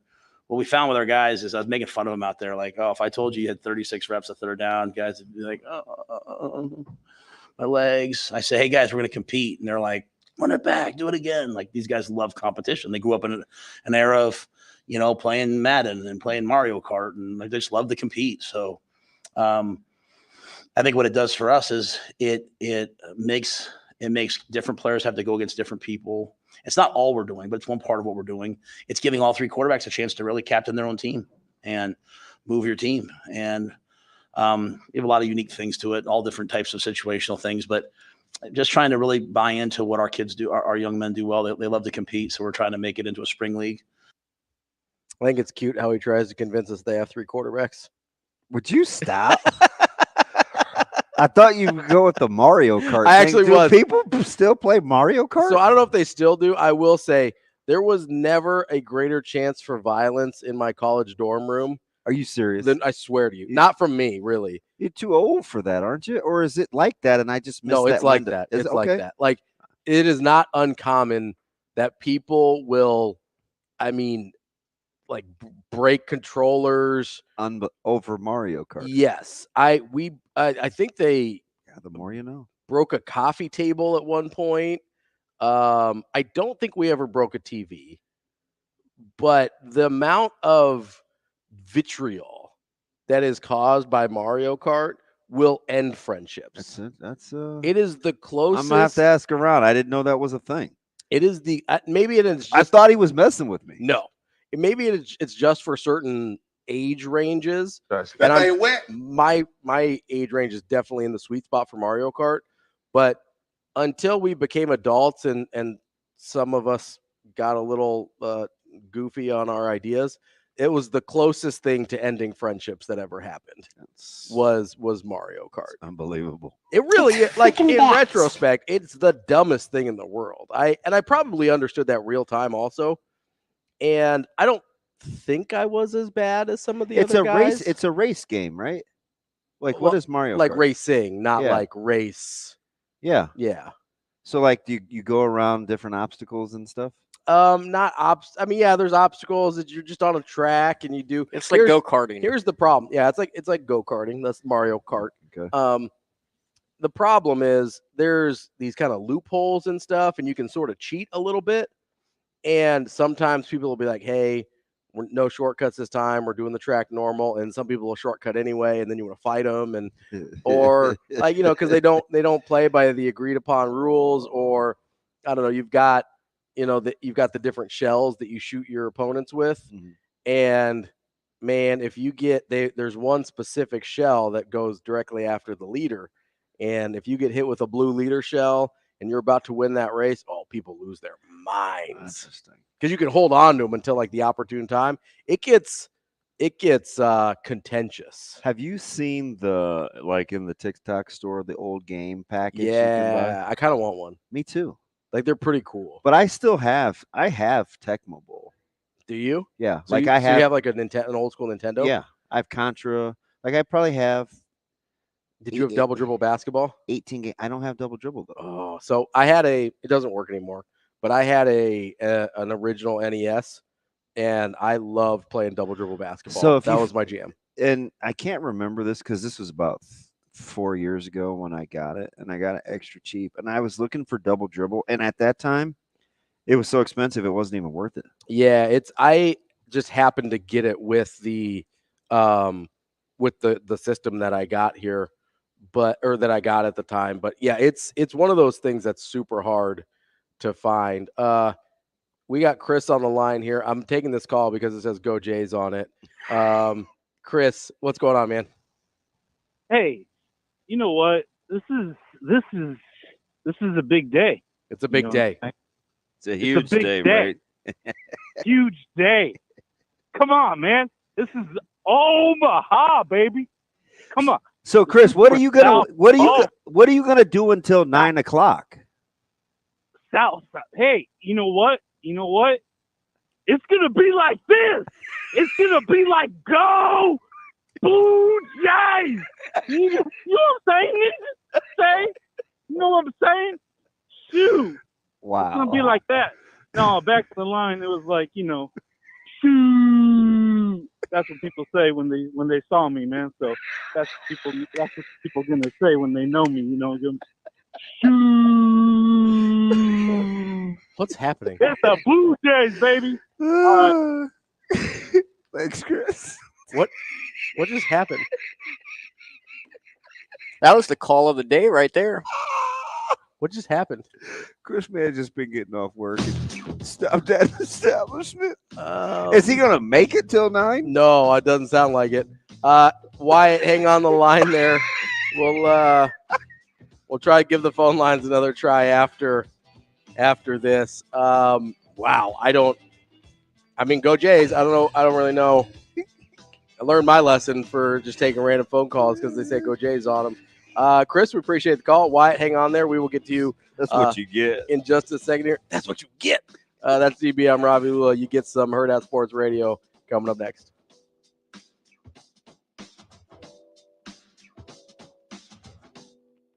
We will be back.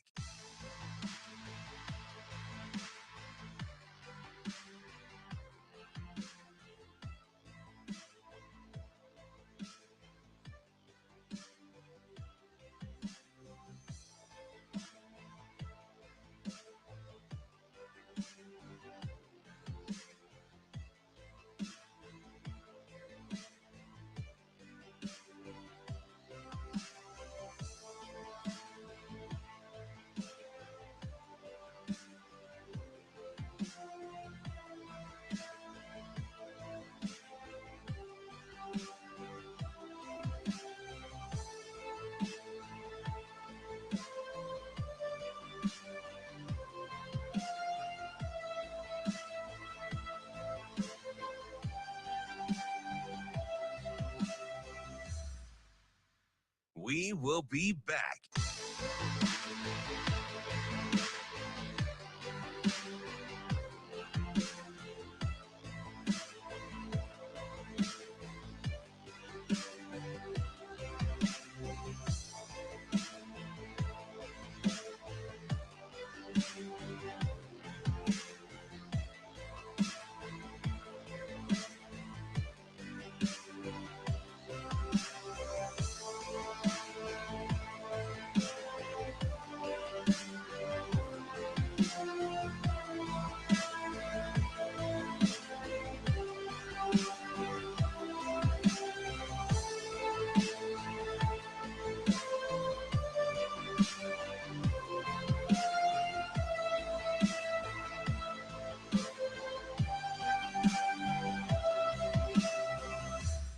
We will be back.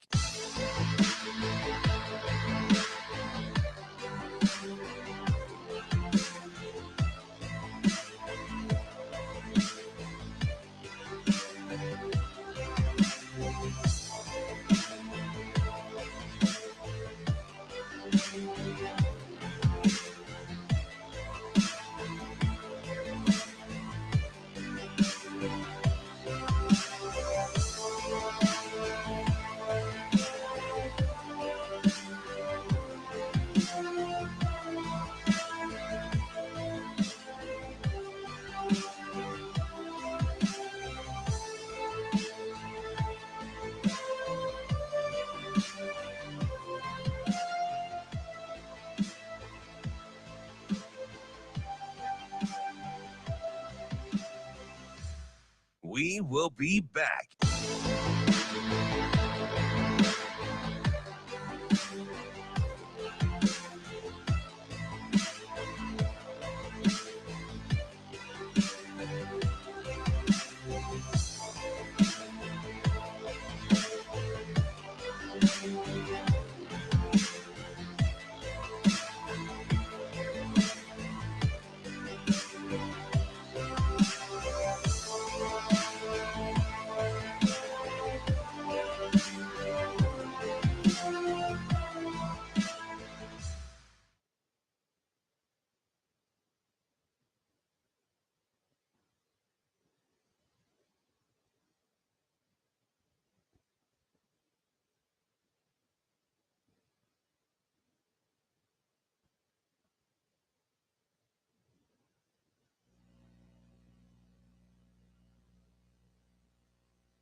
You're listening to Hurrdat Sports Radio. Hey, you know what? This is a big day. It's a big day. It's a huge day, right? Huge day. Come on, man. This is Omaha, baby. South. Hey, you know what? It's going to be like this. It's going to be like go Blue Jays. You know what I'm saying? You know what I'm saying? Shoot. I'll be honest, I don't know what he was saying. He's excited. I'm excited. There's probably a 100% chance he's going to take a nap before the game. He's going to have to, man. Otherwise, he's not going to make it. It's Hurrdat Sports Radio. It's DB. I'm Ravi Lulla. We're on Omaha, baby. We're on AM 590 ESPN Omaha. What ESPN? What, Shane? Omaha, baby. Thank you, ESPN Tri-Cities. We're live on Twitter, Facebook, and YouTube from the Pillar Exterior stage here at the Hurrdat Sports Bar and Grill, and we're brought to you by our friends at the Team Jack Foundation. Go to teamjackfoundation.org. Give directly there. Find out what events are coming up, other ways you can get involved, and see the projects that they're involved with. It's a simple goal, but it's not easy to accomplish. That's why they need your help. They're trying to find better treatments for kids fighting brain cancer and one day a cure, but they need help to get there. They've raised over $12 million in counting for projects with Dana-Farber Cancer Institute, Memorial Sloan Kettering, Columbia University, and University of Nebraska Med Center right here at home.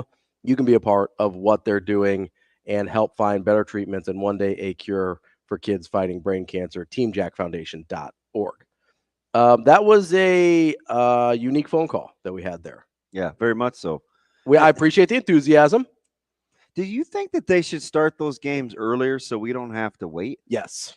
Yeah, I would. I would appreciate that. Like I would appreciate it if I didn't have to wait until maybe 4:45.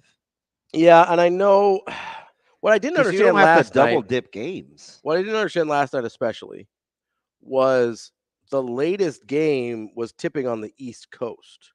So they're not even doing it in a way that makes sense geographically. Well, it's going to be Eastern time tonight too. Right.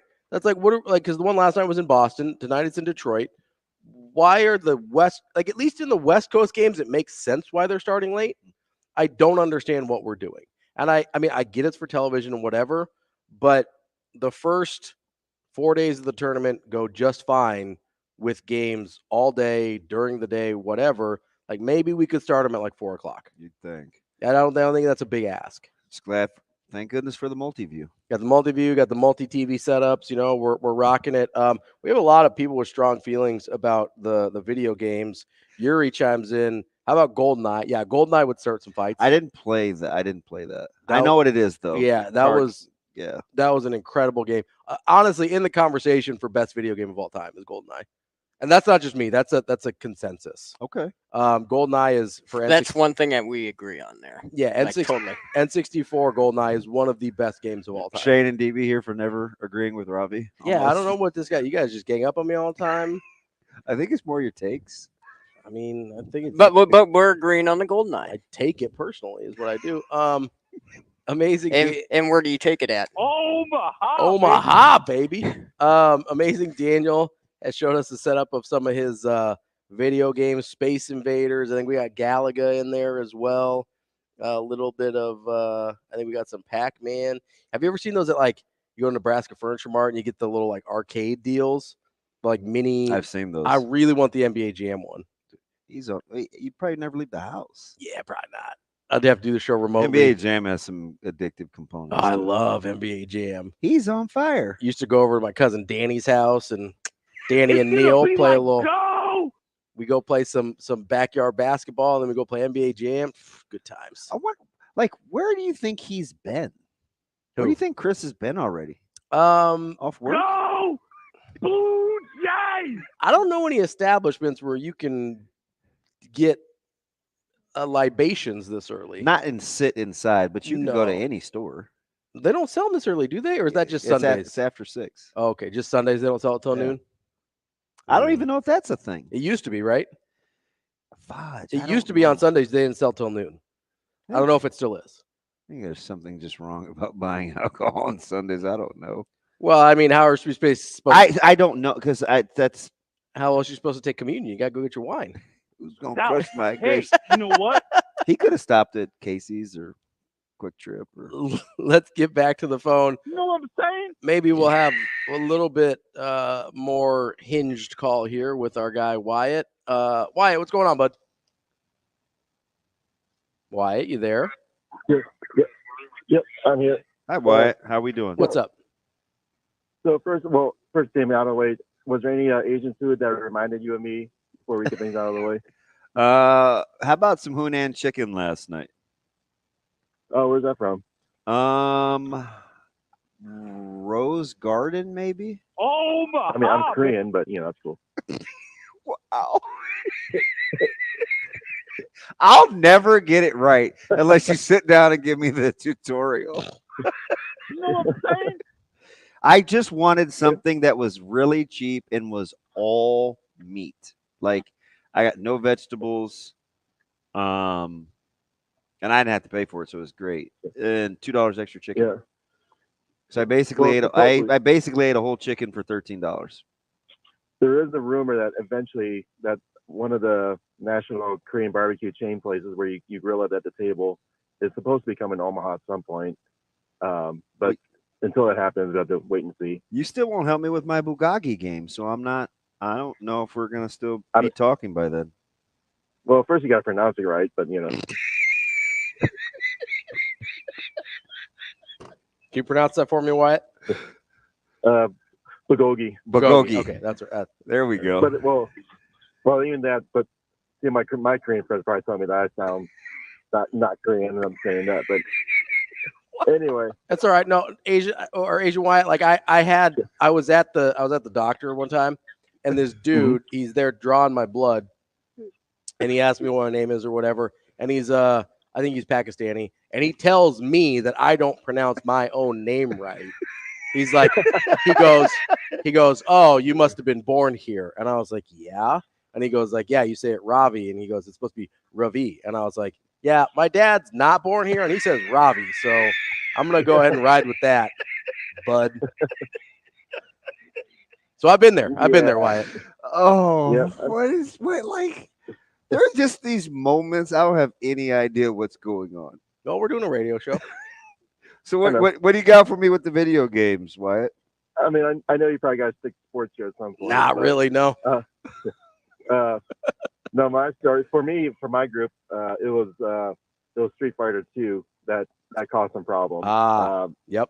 I remember one time I was playing, my best friend, we were in his basement with some few other people were playing. It was getting competitive, and I'm being a Richard, and I'm just talking, and then all of a sudden, next thing I know, he has his hands around my throat. He didn't squeeze, but wow, they were there, and then. And then I think another time, him and my other friend were playing, and they went to go somewhere. And his friend, our friend, went back inside. He's like, "Hey, what'd you do?" He's like, "Oh, I had to break the game in half." Street Fighter 2. We decided to kind of put a pause on that game for a while. All right, so this is like really a thing. I didn't play against. I appreciate the call. What I didn't until I got to college. Yeah, I didn't play video games with anybody else really other than like Coach Huffman, like my buddy Chris. Yep. He allegedly, he'll tell this story that he was going to choke me out. Yeah. At my buddy David Bertley's house over Sega. We were playing Madden, I think. Okay. On Sega. But I don't think that's why the fight started. But that's what we were doing over there was playing the video game. So it typically didn't escalate. There were a couple of those games I couldn't win at. Like Coach Huff, he was really good at like track and field. Oh yeah, yeah. He was pretty good at duck hunt. He had the consoles before I did because I can only remember us we had Atari and then we waited forever. And then I finally got a Nintendo. So I didn't have Sega. I didn't have my own video game console until I was in college. So I was always going over to friends' houses and stuff. So GoldenEye was huge when I was a kid. Super Mario Kart, Super Smash Brothers, which basically you're just fighting as all the Mario characters. That got pretty contentious as well. Who did I go? I went through a phase with Mortal Kombat with somebody. With some friends. Yeah. I don't remember what stretch that was. NFL Blitz was a big deal when I was a kid. Played a ton of NFL Blitz. And then we kind of moved into the Xbox era.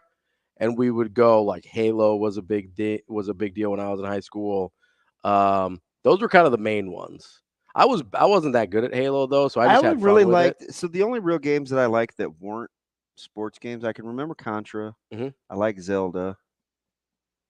Super Mario's. Yeah. But other than that, I was playing like RBI or even like the old bad sports games. Oh, yeah. Were the ones I had played. I mean, I played a ton of NCAA football on Xbox and PlayStation. That was kind of my jam. And then the first like console I got in college, that's all I played was just NCAA football. I'll still mess around now. I've got an Xbox 360 still because I don't need new consoles for any reason. Although I might get one when they come out with the new NCAA game because it's like sort of a nostalgia thing. Is that coming out on all the platforms? I think so. I would imagine. The players didn't end up taking the deal, did they? Most of them did. The $600? Yeah, because they want to be in the game. Except Archie Manning. Archie Manning was like, "Nah, I'm cool." God, that's cheap. Yeah, but it's better than nothing.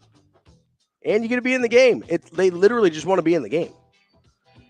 All right. The game being canceled was the one like big negative thing that I don't think anybody wanted from the Ed O'Bannon case.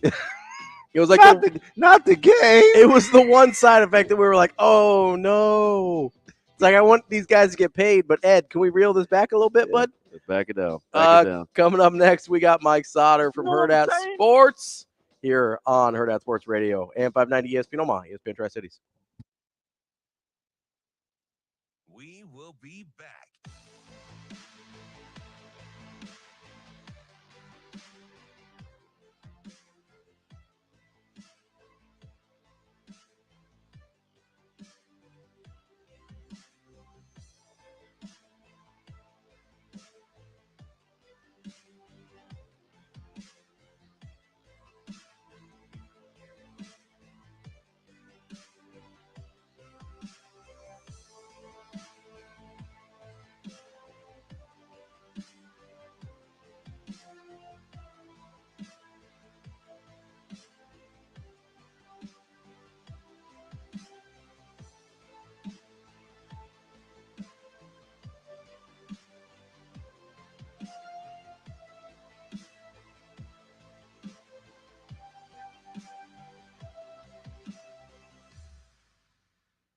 We will be back.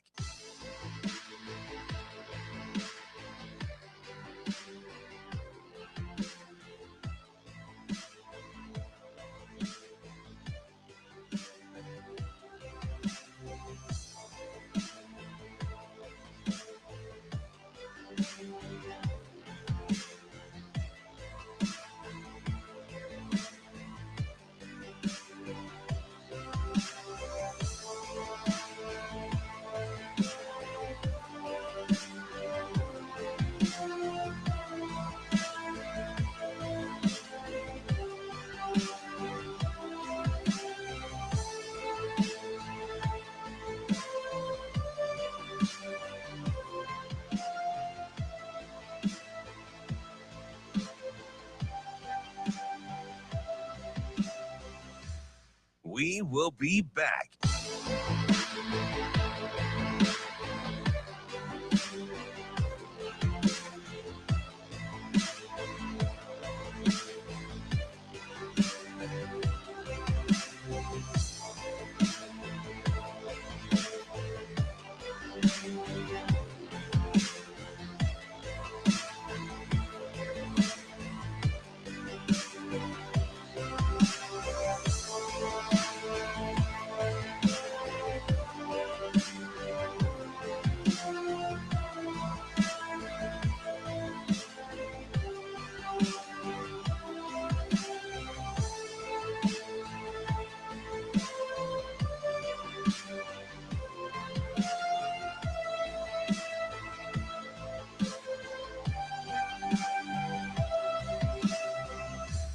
We will be back.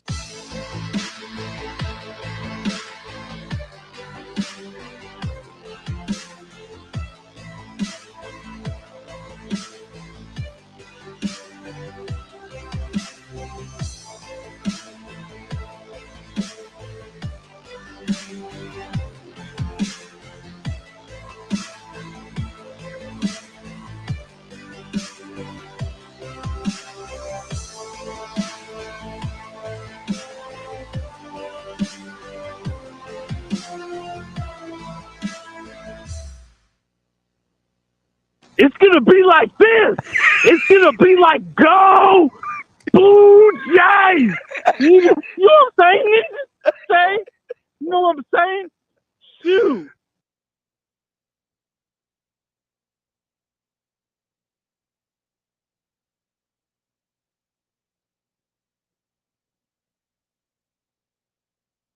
You know what I'm saying? You know what I'm saying?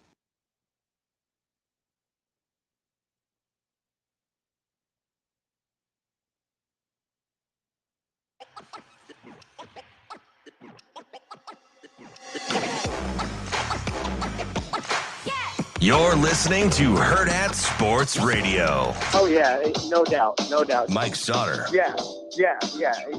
Mike Sautter. Oh, man, you're going to put me on the spot. Mike Sautter.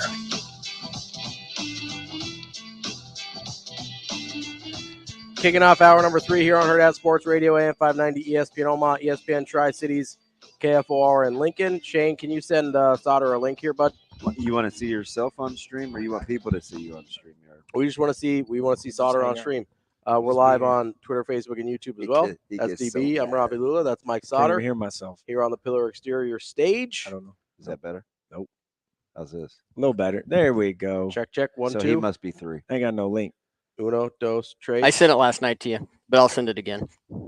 Yeah, Jerome. Oh, is that on you? Is that on Sautter? Where are you watching games today, buddy? Did you have to reintroduce yourself to your family? How'd that A go? little bit. Yeah, I did. Did they recognize you? You're like, hi, cutie pie. His daddy's home. They were. I don't even recognize what we're doing I here. don't even know what this guy's doing. I bet Leighton said something slick. Nah, she's all right. Nah, yeah, I mean. This time I sent it in Teams. I got it. I'm in there. Thanks, bro. Appreciate it. Appreciate it, little guy. We might got surly Sautter today. No, morning's good. Yeah, kid to daycare this morning, which is different. Little change. We switched it up. Tag team. Normally, I'd Hawk take and Animal. the kid to first grade instead of daycare. So, just a little farther of a drive. I actually had to brush my teeth to do that. May get put caught some out. clothes on. What? You may get caught out, or Yeah, I don't know. No, yeah, it was good. I'm happy to be home for a while. I'll say that. I'm over the whole traveling thing for the moment. you got your write-ups all done and stuff with basketball. Did you do all your stats? Stats. Anything? Yeah, no, I mean, it was college stuff mainly in the last little bit. Do you like that as much, more, less? Yeah, I like it. I really like it, actually. Do you want to expound, or you just? No, yeah, I like. That's kind of. I mean, maybe it's my bad for asking. Let me get some coffee. Open-ended. I got my Lincoln cup, by the way. Yeah, because we're on in Lincoln right now. We are in Lincoln, KFOR. I love Lincoln. Shout out to the convention visitors Jeff, bureau. good guy. Send me that. So repping that today. No, I like all things basketball. If people don't know that about me, very much so enjoy watching basketball and any level really at all. But yeah, this year was the first time I was all the way in on, covering college, right? So I really enjoyed it. I thought it was fun, and it's a little bit easier, actually, to be honest. Because people know that they should be accessible. Right. They make themselves accessible. Right. Yeah. Statistics and stuff are easy because people aren't part of the deal. People aren't, for some reason we still have people in high school that think that that there's an unfair advantage to share statistics to their opponent, which every other level of sports and the sport in particular, it's perfectly fine for college and NBA and whatever to share statistics publicly, and they do just fine. So I'll never understand that, and I would love a debate with someone. If someone disagrees with the fact that high school teams should be sharing their statistics publicly on the thing that the state association actually has you mean like not keeping statistics on max preps because people feel like it's an unfair advantage? Correct. Yeah. Like I would love a debate or a conversation about Do they think people aren't going to know who's good on their team if they don't share stats? Like you don't share film or people don't in-person scout at all. None of that happens, right? So like that just absolutely never happens. So if the numbers aren't on max preps, it's like, well, I guess we're just winging it. Yeah, and I got an advantage because I'm not sharing them. No, like that's dumb. That's like the 1982 thinking. So that is dumb. Yeah, it's also annoying because there are people, and it happens in football too, like high school football in the state too. And you guys had an issue with that this year. And then you wonder why people. I worked for a guy that didn't like it. Yeah, Frank didn't like it, but doesn't like stats. But also, if you asked him, he would give it to you. Yeah, and so then they did. He'd do it weekly, like on Mondays. I would get the email that would have it, but also I kind of need to know on Friday night or Saturday morning. Yeah, I think for him it was probably more like scouting reports and stuff. But you're not sharing film. No, I know what you're saying. Right. I definitely know what you're saying. Also, doesn't that work against your guys getting recruited a little bit? 100%. What's the cost reward here? People wonder why people transfer to places that actually care about promoting their kids.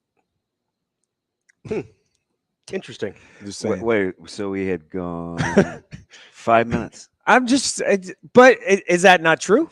I think promotion of kids is part of why people pick high schools. Yeah, correct. Yeah, I also will say, 100%. Especially if you're not recruiting at the Division I level where things are a little bit different. If you're recruiting at a smaller college level, you want to just be able to go look up the stats real quick. The ability to be able to see someone's stats dramatically affected whether or not I was going to go after you. Right. Or unless I saw somebody that makes sense. Unless I saw somebody that I already was like, oh, I like this guy a lot. Okay, I can't see his stats. That's frustrating, but I'm still going to go because I saw something I like. If I'm just kind of scouring for things, if you don't have stats, can't help you. Yeah, it's an automatic disqualifier. What am I supposed to do? I can't watch everybody. Right. That's not reasonable. Hey, so 100%. We got into this discussion earlier, Mike, and this is kind of in your wheelhouse because you start with high school. I was talking about some of the smooth transitions guys coming out of the summit are making to Power 6 schools, and I was like, it's kind of tongue in cheek, but kind of not. I was like, shoot, maybe the Summit's better than I thought, right? Grant Nelson had a pretty nice night last night. Well, and he's just one of many, right? Yeah. And I get it. DeMarinis was teasing me. He's like, you still got traumatic stress disorder. So that's fresh on the brain. But we've just like seen it. And I think William Kyle III is a plug and play guy, right? Like he wherever he goes, he's going to have impact. Frankie Fiddler is in high demand. Mayo is going to be in high demand. Those are just off the rip, right? Mayo is very high demand. Oh yeah. Like blue blood demand. Yeah. Like I saw it. Like a lot of power six for a lot of those guys. Like Zeke Mayo at Kansas sure does feel like a thing, like a fit, because then he's shooting. So I was, and this was, the discussion wasn't between myself and Ravi, so I didn't get a chance to hammer him, but I thought it was an interesting take, to say the least, that a lot of those guys get missed out due to being lazy, because I don't think that's it. I think it's more lack of visibility. DeMarinis put the lazy on me. I think there is, if you work harder, you can find those guys. But I hit back with it's an accessibility to being visible, right? Like if you're like Grant Nelson's a great example. He's from Devil's Lake, North Dakota. Where's the closest really good AAU team to Devil's Lake, North Dakota? Minneapolis. That's a pretty long way. Yeah.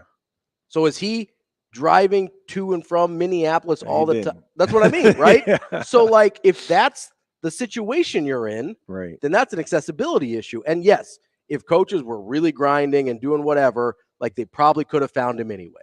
But so that's where Matt DeMarinis threw the laziness thing at me. And I was like, I mean, if you want to put it like that, but there's like, if you're in Aurora, Nebraska as Baylor Shireman, maybe it's a little easier to find you. Maybe they just missed. His recruiting was interesting.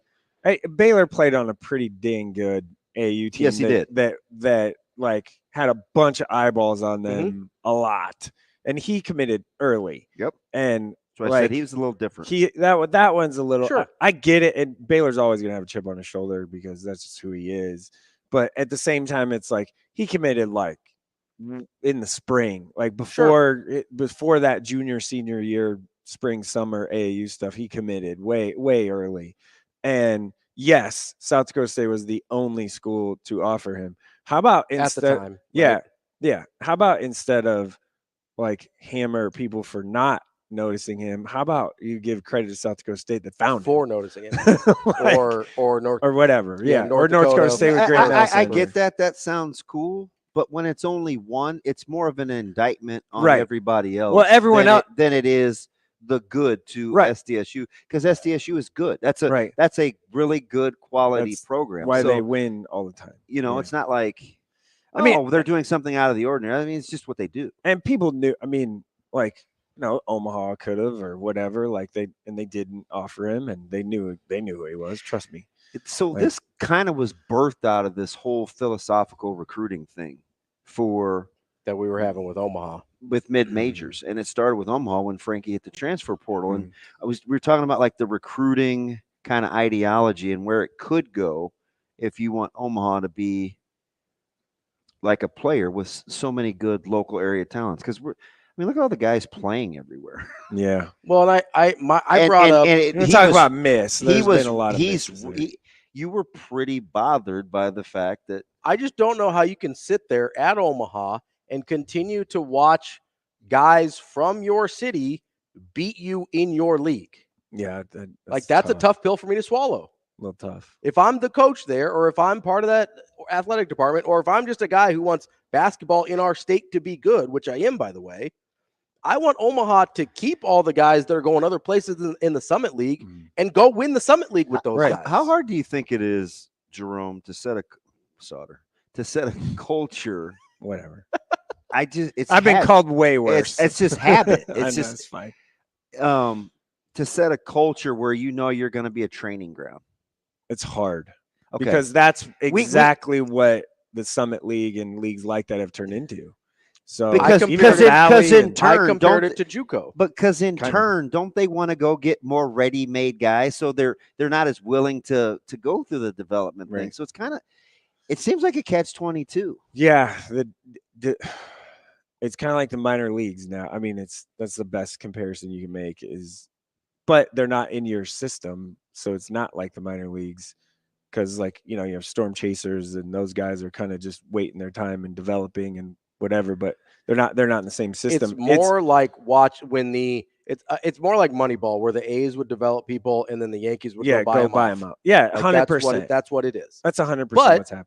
The A's still won a lot of games when they were doing that. Right. Like, you can do it's harder. I get it. It's harder.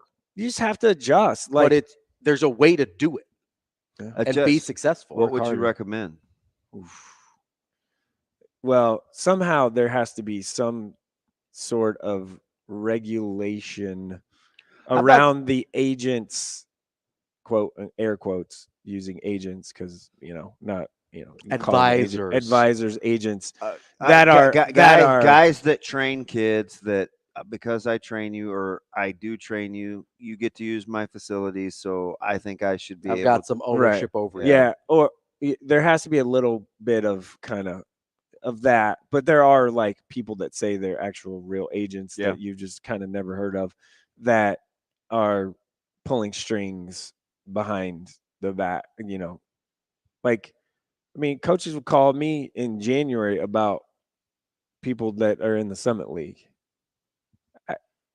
You know, like how would you be privy to that, sir? Yeah, like it's just, you know what I mean? Like, it's one of those things where it's like, hey, if this guy were to do this, you know, we might be, you know, interested in him being a landing spot. And it's like, man, they're in the middle of their season right now. I'm not going to bother them with that. Are you surprised that kind of that vibe that we've talked about for years with basketball has, and I won't say handlers, but I mean guys, right? That befriend good, promising young athletes. Are you surprised it's made its way into football as fast as it has?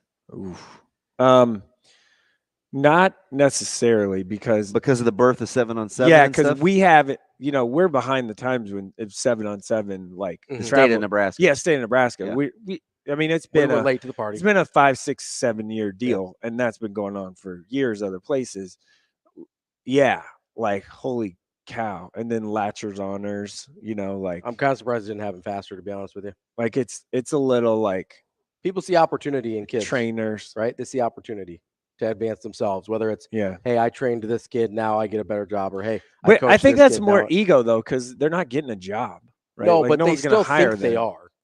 At least from the guys I've met. Yeah, no one's hiring them. I understand no one is, but that doesn't stop them from thinking someone's going to hire them. Or some guys just like the glad hand with the schools.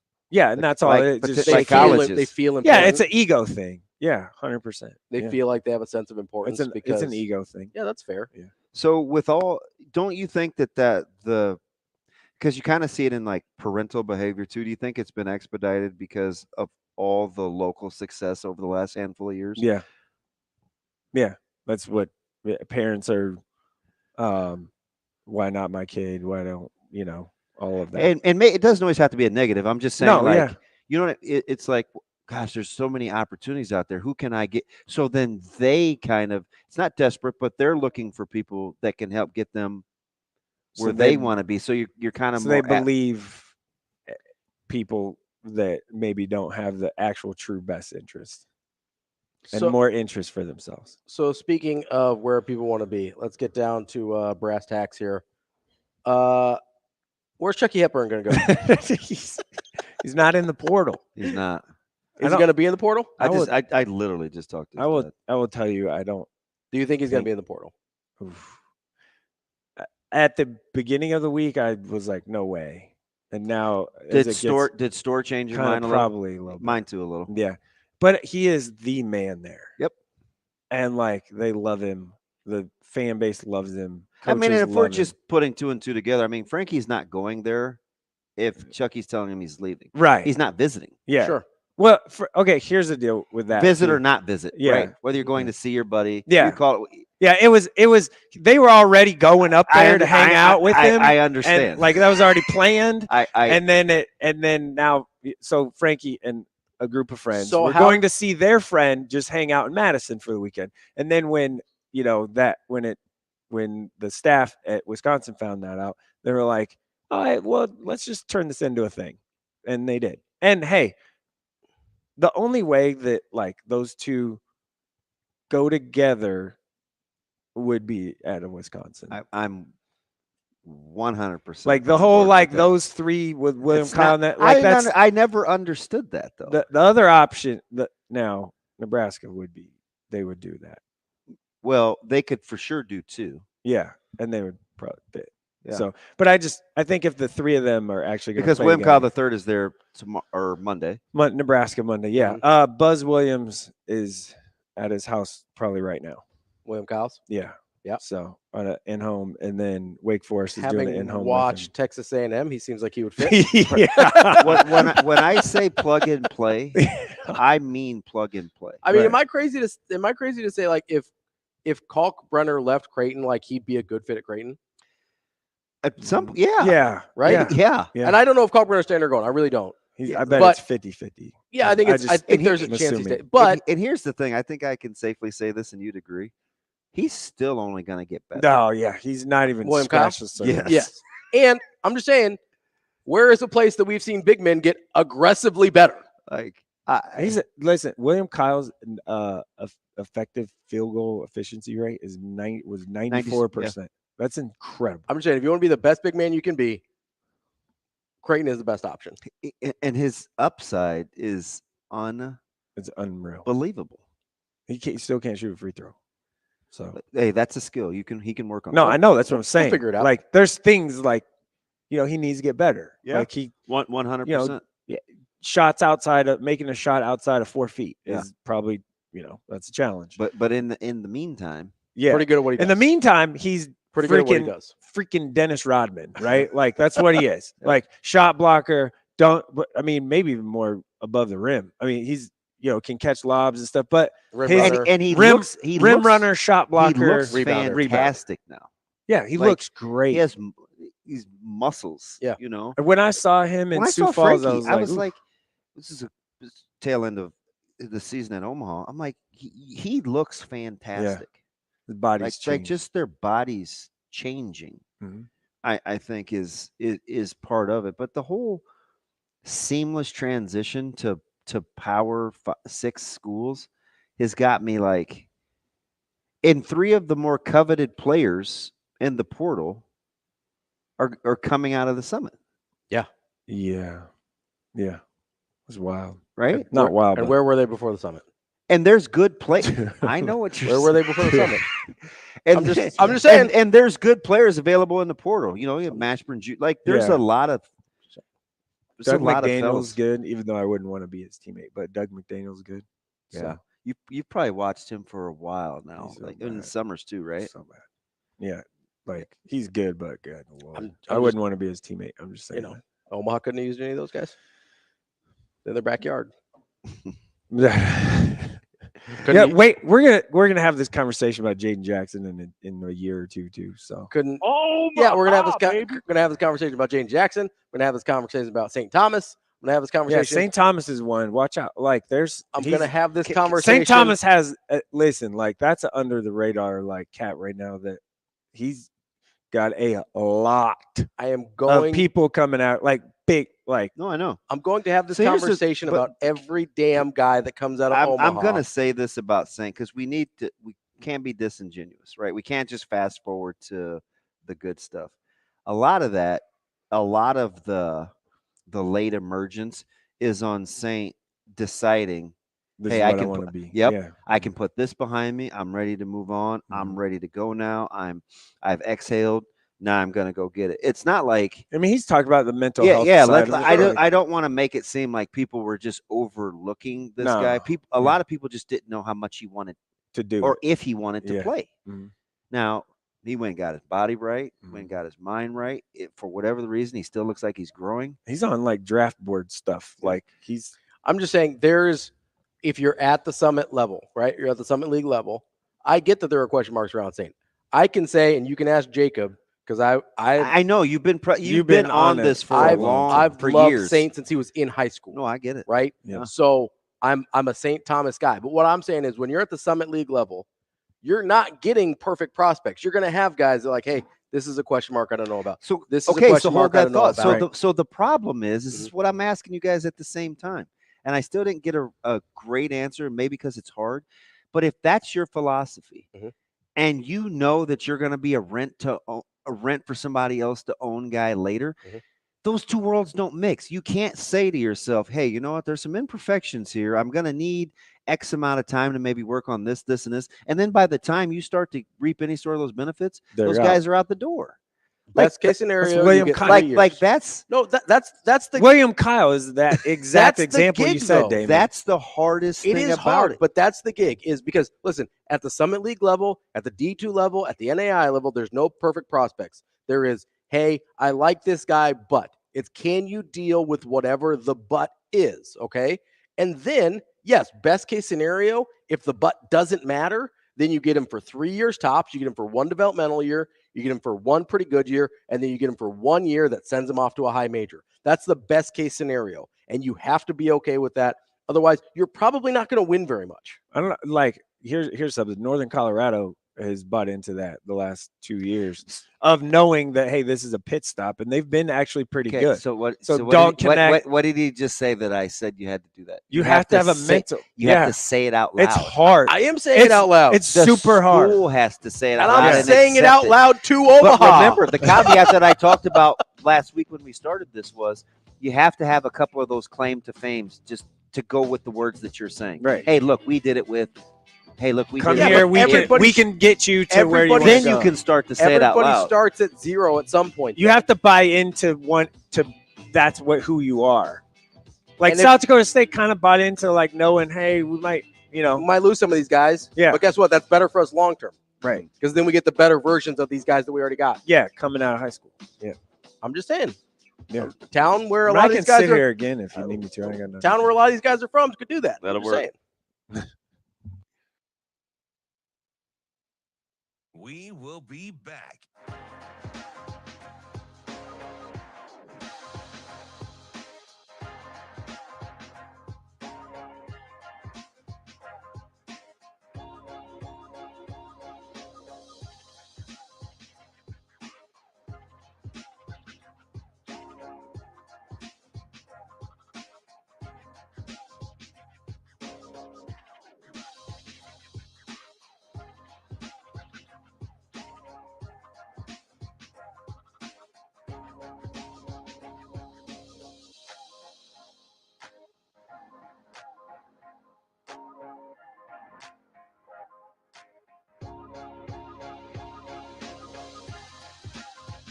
We will be back.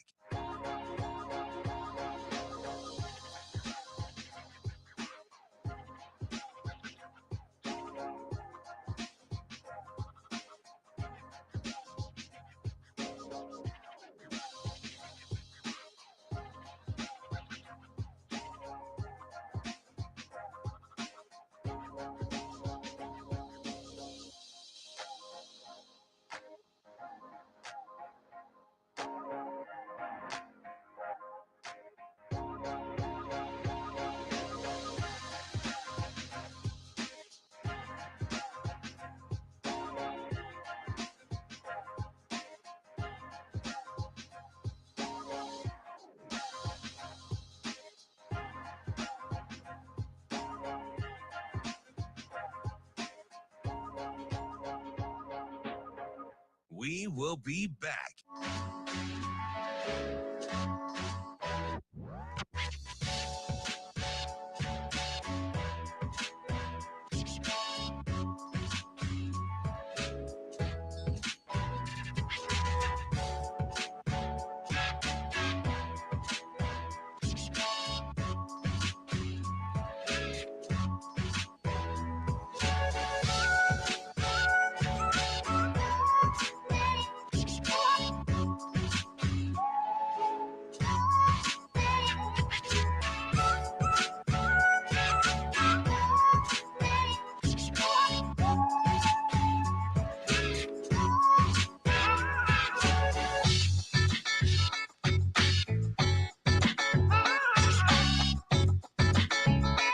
We will be back.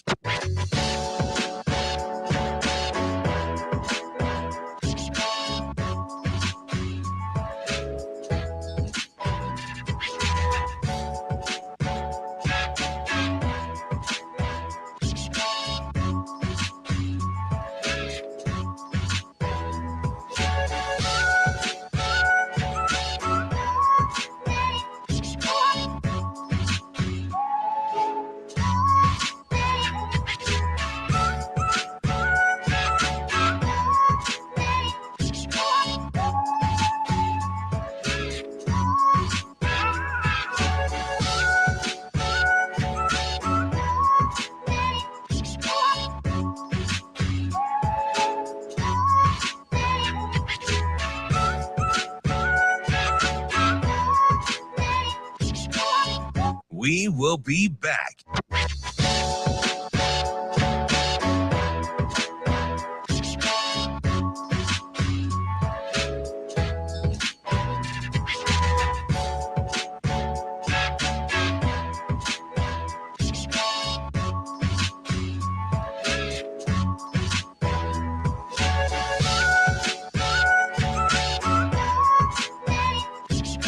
We will be back.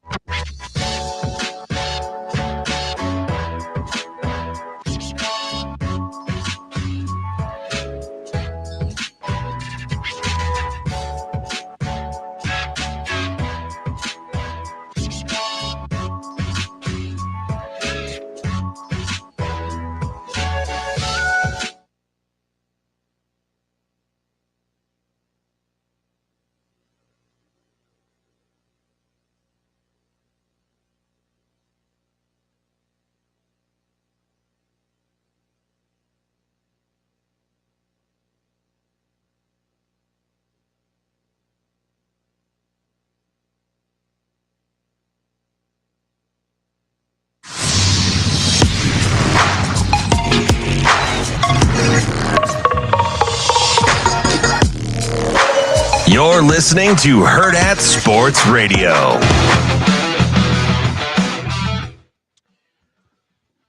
We're back here on Hurrdat Sports Radio, AM 590, ESPN Omaha, ESPN Tri-Cities, KFOR, and Lincoln, live on Twitter, Facebook, and YouTube, live on the Pillar Exteriors stage. A reminder here, we had a few people call in. They weren't going to be able to make the game tomorrow, so make sure you give Shano a call if you're going to be in town tomorrow. Shano, 888-638-4876 to get those Supernovas tickets.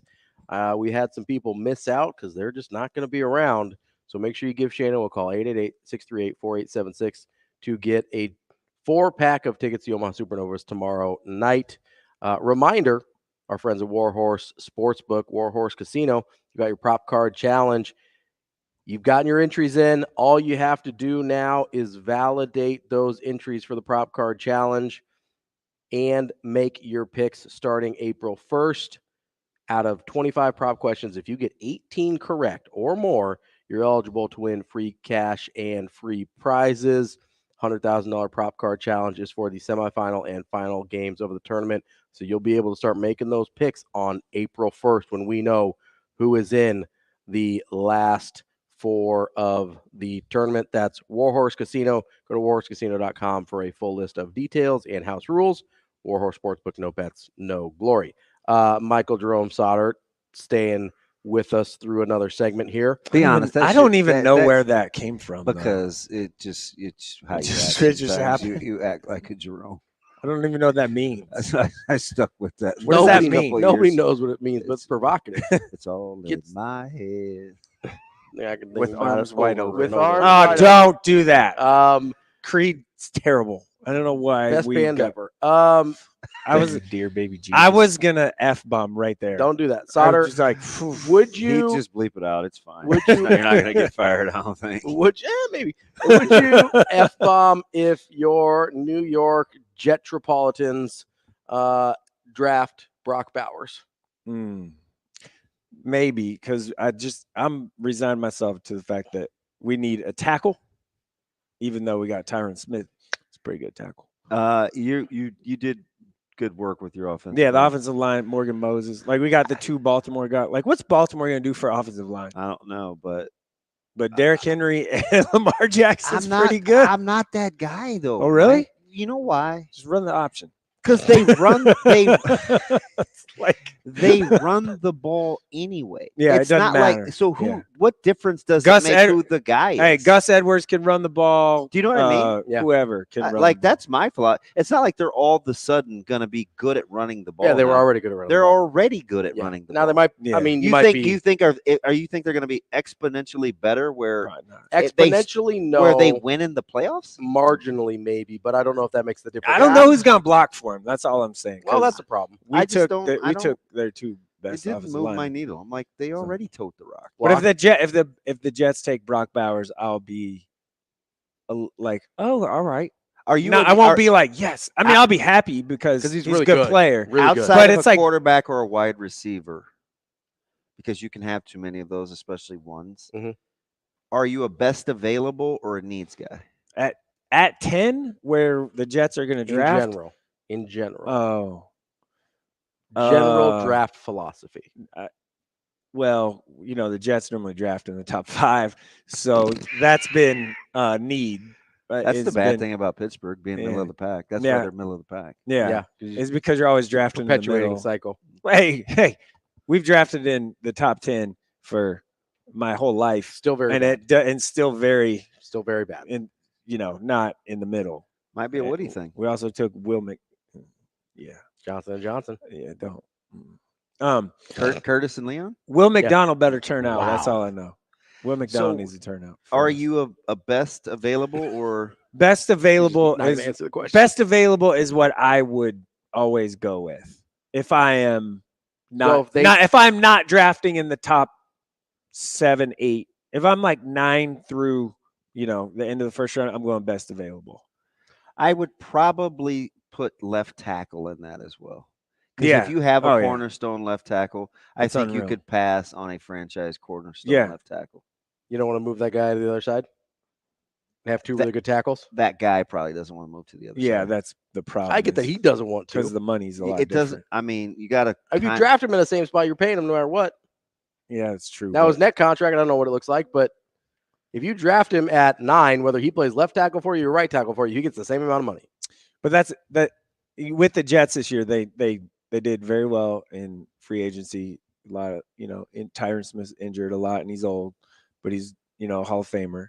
And Yeah, because so it's I would draft one of the tackles that will be available. It's because you Frankly, want a tackle, or you wouldn't take X at X position. Do you think 10 is too high to draft Bowers? A little bit, yeah. No, why? I don't know. Because I know the tackles that'll be available, and I want to tackle. Well, But do you think the tackles available are better football players than Brock Bowers? I don't understand that. They're not philosophy better with Bowers. football players than Brock Bowers. 'Cause Brock Bowers I've heard this. Yeah, well, and Michael was saying a little bit yesterday. I've heard this. Like And Brock he's not Bowers alone. Right, is Brock Bowers a better football player than J.J. McCarthy? Yes. This is my philosophy. Is he a better football player? That's why I said than quarterbacks Jaden and Daniels? probably Yes. wide receivers excluded. Certainly quarterbacks. Boy, do you want a number one? Do you want a receiver a number 1 back-to-back years? That's hard. I mean, having 2 really good receivers is helpful. Yeah, tell me about a Jets fan over here. Okay. We have one. You know what I mean? Yeah. Like if you've got 3 really good receivers already, then the fourth. That's one I would put in a similar vein. But let me tell you, this is my philosophy. Because I keep hearing about this value of where a pick is. You can't take player blank at this position.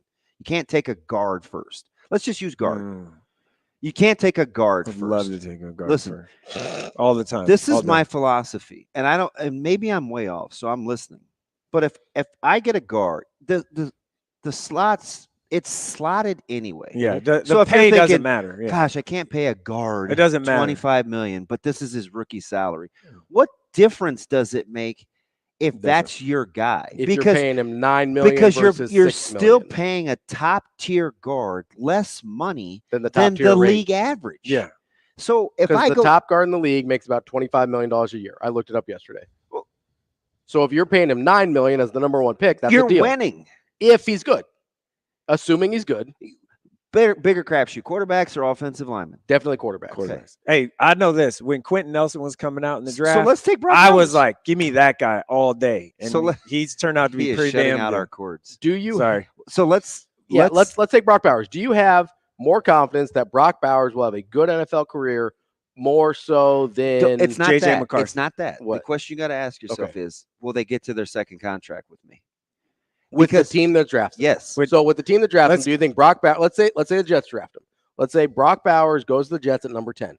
Do you have more confidence that he will make it to his second contract with the Jets, or do you have more confidence that let's say the Vikings trade up to get JJ McCarthy at 4, that he gets his second? Brock Bowers. 100%, right? So you take. So I don't get take him? you wouldn't take him there because We also have history with first round tight ends. I and get I'm you. not going to say the saying, one that went I'm to just Nebraska, saying, but generally didn't speaking, we'll work use out. Brock Bowers, right? Because if I'm a general manager and an owner, and I'm getting a guy that I think can make it to his second contract, and I'm paying him significantly less than the league average, I'm winning. Right. Why do we only do that with quarterbacks, right? They only think about the first contract value with quarterbacks. Like, I don't understand why more people don't talk about that out loud. But they always thought, well, you can't take a corner one. What do you mean? You can. Market franchise cornerbacks get paid a ton of money. So if I can get a guy for 3.5 years on the cheap and he changes the way that I can play, I'm saving money for 3 years. $21 million quarterback. We did like with the Jets. Do you know what I mean? I mean, I always go back to the Jets because that's what I just really maybe I could completely be Sauce missing something. Gardner has been pretty damn good. He's been a Pro Bowler his first 2 years, and we drafted him third. Yeah, he's being paid well under what they're going to have to pay him corners. a year from now. They're going to have to pay that guy. But the beautiful thing is we only do that with quarterback salaries. The number one, we got the quarterback on a rookie salary. The number one pick makes about $7.5 million a year towards the cap. Yeah, not including you get the signing bonus and whatever. Yeah, not the guarantee. But the actual salary, the money that counts against your cap, about $7.5 million a year. That's good. That's good positional and value. That's why if you can land a quarterback that early, right? But look at what we're maybe I'm missing the analytics of it fiscally. But a rookie contract is a rookie contract because the second contract for a quarterback is $30 million versus $7 or 21 for or whatever. No, you know what I mean. So that's why if you can get your guy, there's a bigger gap for some of those guys. But listen. As if it's not a running back where we saw that value is 8 to 10, just about every other high-end position, maybe middle linebackers don't make a ton either. But if you're a pass rusher, if you're a tackle, if you're a corner, if you're a tight end, if you're a wide receiver, I see best wide receivers are making $25-30 million a year now. What happened? Ryan said Jets fans need to worry about their quarterback getting to the second half of the first game. I see you. Or the second series. Or the second series even. All right. We've got Matt Vrzal coming up next to wrap up the week I'm sorry, on Hurrdat Sports Radio. We will be back.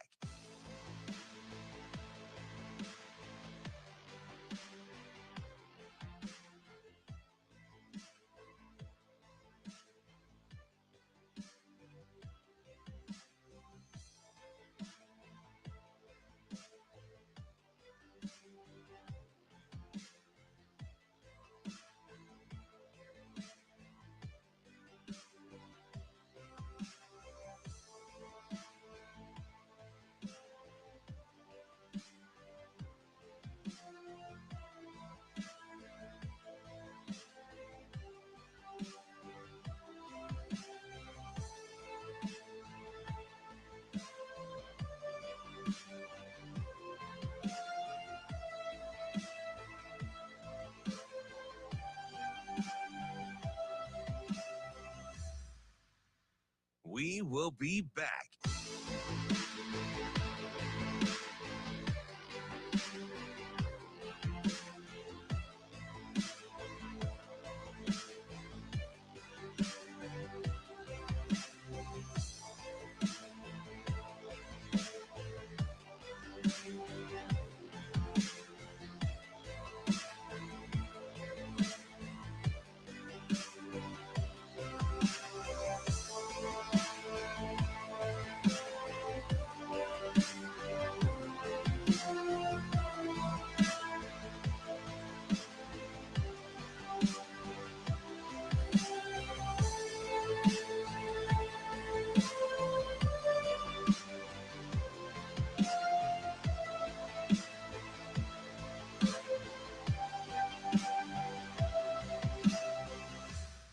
We will be back.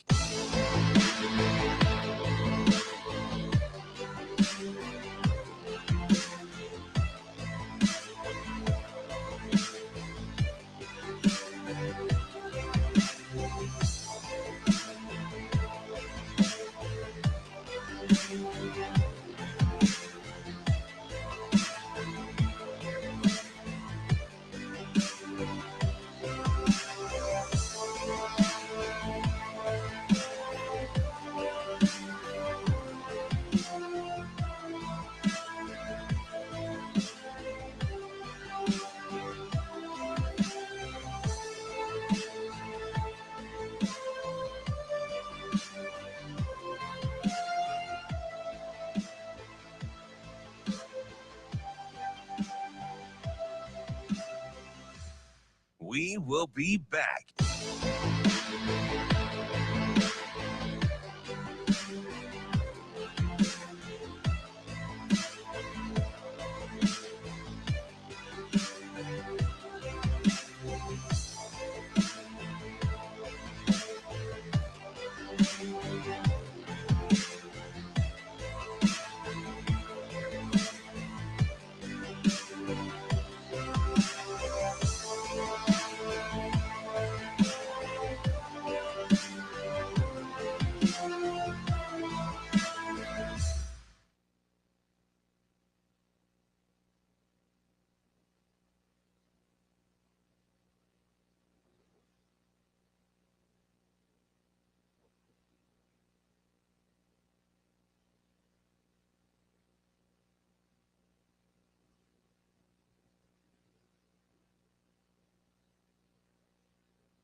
You're listening to Hurrdat Sports Radio.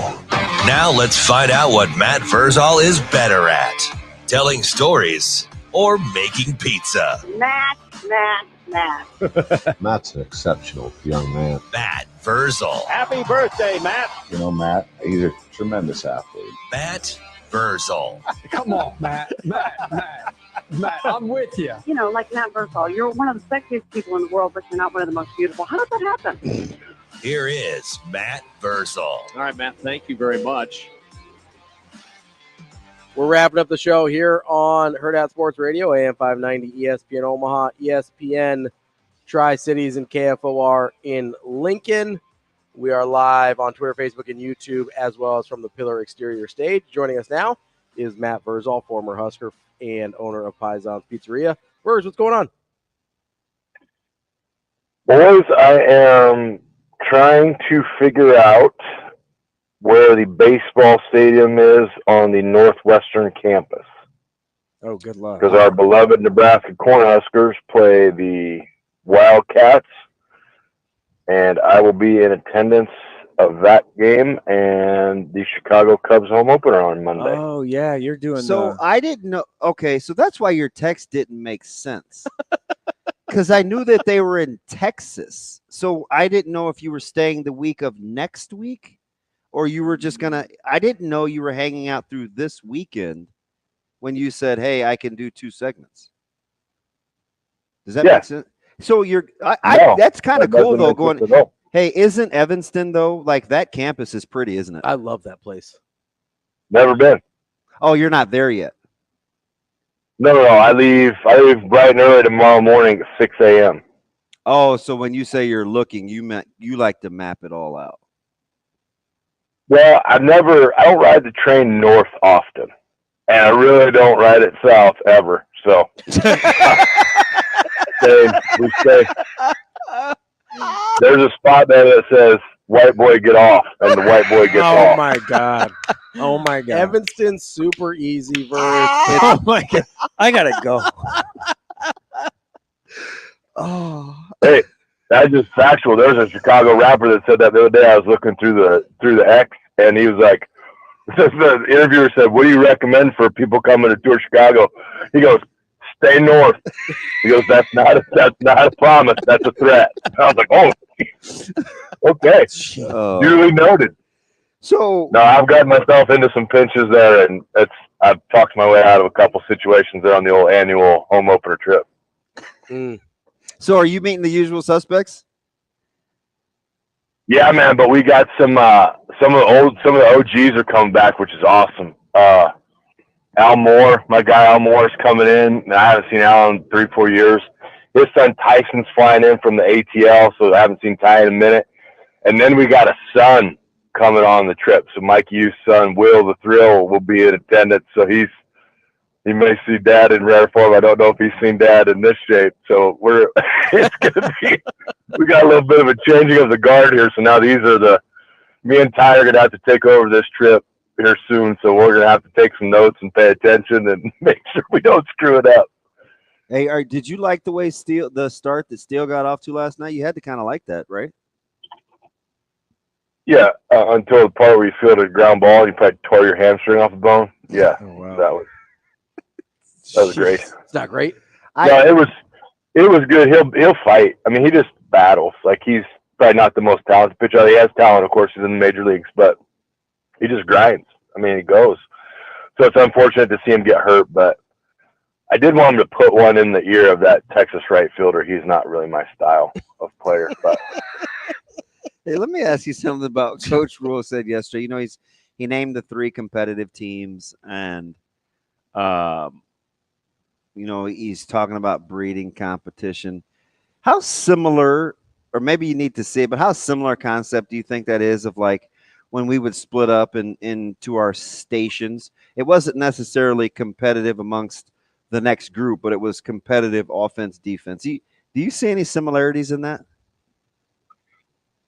Yeah, I get it. You know, everybody's like, oh, we got to be this and that and the other, and we're going to get you guys in a team. We're going to do that. It's cool. It's the way it goes now. It builds camaraderie and all that stuff.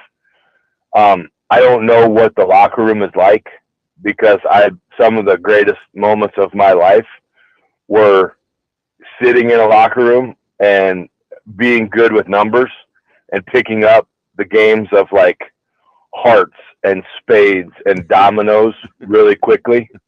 And then kind of the same deal. And I still get it today. Tony Vian will not invite me to play dominoes, which is BS. I was like, you need to lighten that thing up in there, bud. Like, you're looking bad in this because you ain't got no whiteys in there. So that's kind of mean. He's still mad at he's still mad at Ravi that he took his money in cards. Tony gets real like defensive. You know, Tony doesn't want to upset nobody. But it was great. It's a great thing, and if that's how they're building team, build team. I don't care how you do it, just do it. Because much as it was a great week for me on X, John Harbaugh just straight out came up and said, "We can win without you being the offensive lineman. You can't win without us. So good luck with all the little cutesy that you do. If we ain't right, you ain't winning." And then my guy Kendrick Perkins on the show that Damon hates because he's just a hater on the Pat McAfee show said all the dogs in the NBA played football. So all you little skinnies out there like, no, I don't want to play football. I can't do it. I'm a basketball player. I'm going to sit out the threes, shoot it. No, son. You want to go on, you come to the man's game. You come play, and you'll get better because the best that's ever played that game played it. So you're going to get Brock Scholl to play tight end next year? He could benefit from it. I like him. Ain't no doubt about that. I said that for 3 years. I kind of have an irrational man crush on somebody that's so much younger than me, but he is a tough kid. He is tough. Go ahead, Matty. He is. I like Brock a lot. Brock's a good kid. He's a good, yeah. And Brock will snap to, like, he likes to run a little bit. They were kind of messing with McMean one day. Slick Willie was getting messed with, and I kind of barked at him. And he snapped. Like, he snapped too and was like, "I apologize, Mr. McMean. I was just having some fun." And this old over here does not want me to have fun, so I apologize for that sincerely. But no, Brock's a good kid. He works hard, and he works at his craft. There's just some things that will translate over well for him. And I love kids that play them all. I really do. I love the coaches that don't downgrade the kid for playing them all, because success will breed success. If you play basketball and you win a championship, then you roll right into baseball, and in a couple weeks, then you're playing. Great. I think it's great for the team because anytime you can bring winners around, it is contagious. It really is. Hey, speaking of which, Coach Day, what's he off to, like a 7-1 start now? I saw where Jace picked up a win the other day, and I think Scott pushed their record to 7-1, maybe 8-1. I think it's 7. Unfortunately, there's going to be a big one on Tuesday, but Mother Nature said no, we ain't doing that. I was going to that game. But they were going to go. They were going to roll with Millard West, and that's going to be. Dave's done some good things. He's got the way he wants to do it, and he brings it in, and they practice the way they practice, and it's working, and it's great, and everything new is always better, right? So they're loving it, and it's going well, and I hope they continue it on because I will go sit on my little stoop over there and watch some baseball, whatever I can. He brings some college experience, competitiveness. 7-1. He is. He doesn't mess. Yeah. He likes things a certain way. He's got a pretty good track record. What a shocker! Like a coach that coaches hard, and the kids respond, and you win. Like what a novel concept that has stood the test of time. You don't think they need to be a little more coddled first? You don't think Hurley coaches hard? By the way, I got a future on them. Oh, sorry to see your Tar Heels went down, Damon. Sorry about that. It's breaking you up inside, isn't it, Matt? Maybe best $100 I ever lost because you didn't text me back. Well, you made enough money on 21, didn't you? Yeah, that was a good bet by me. I'm not gonna lie. This is the It got surrounded by every other ball the game before, and then it got played, and it won. So about 5. This is like probably 8. It's at night. It's dark. And he texts me. He goes, "I'm about to play your number. I like 21. Nope. I like 21. Tell him what it said. I like 21. No. Tell him what it said. Don't give him the bits and pieces. The text. It said I put 100 on 21. Yeah. That's aggressive. While I was on my break, I was not working. Oh, you mean And I was like, man, you are a trip. And he's just like, he screenshot me the winner. I was like, wow, how does that happen? You don't even like me. Why would you use my number? No, I like you. You like to pull this narrative that we don't like each other. No, we are probably the two best friends that anyone ever had. I did wear your Ebony t-shirt and Ivory. I did wear your t-shirt. So good, didn't it? That's so good, didn't it? I like the material. Yeah. You just gonna skip over what I said right there? Yep. Okay. Because we could be Ebony and Ivory. No, yeah. Hey, at some point you got to go over to the south side. No. I've been there. I've been there, and I don't get scared often. He's just not going back. And that tongue was moving. Like I was defending. I asked. I was like, "Hey, do you guys know Clinton Shouts?" Nope, we sure don't. And I was like, "Time for me to go." I think that might only work in Omaha verse. Gonna get in trouble. I don't know. That baby's got range. I'll tell you that. That baby, you go into Desmonez and they know him. Hey, listen, real quick. How'd you prep your liver? Just get a couple warm up rounds in, then nipping back a few. Okay. Just got to re-wet it. It knows what to do. Muscle memory. Are we talking on Monday or what? Yeah. We always talk to you on opening day, so we got to do that. Well, I texted you and you never confirmed. Because so I just told you I was confused. Man, you are a piece of work. Yeah, you love me. You're lucky I love you. Yeah, appreciate it. Be safe, Matt. Have a good weekend. Don't go south, bud. That's Matt Vrzal. That's the show.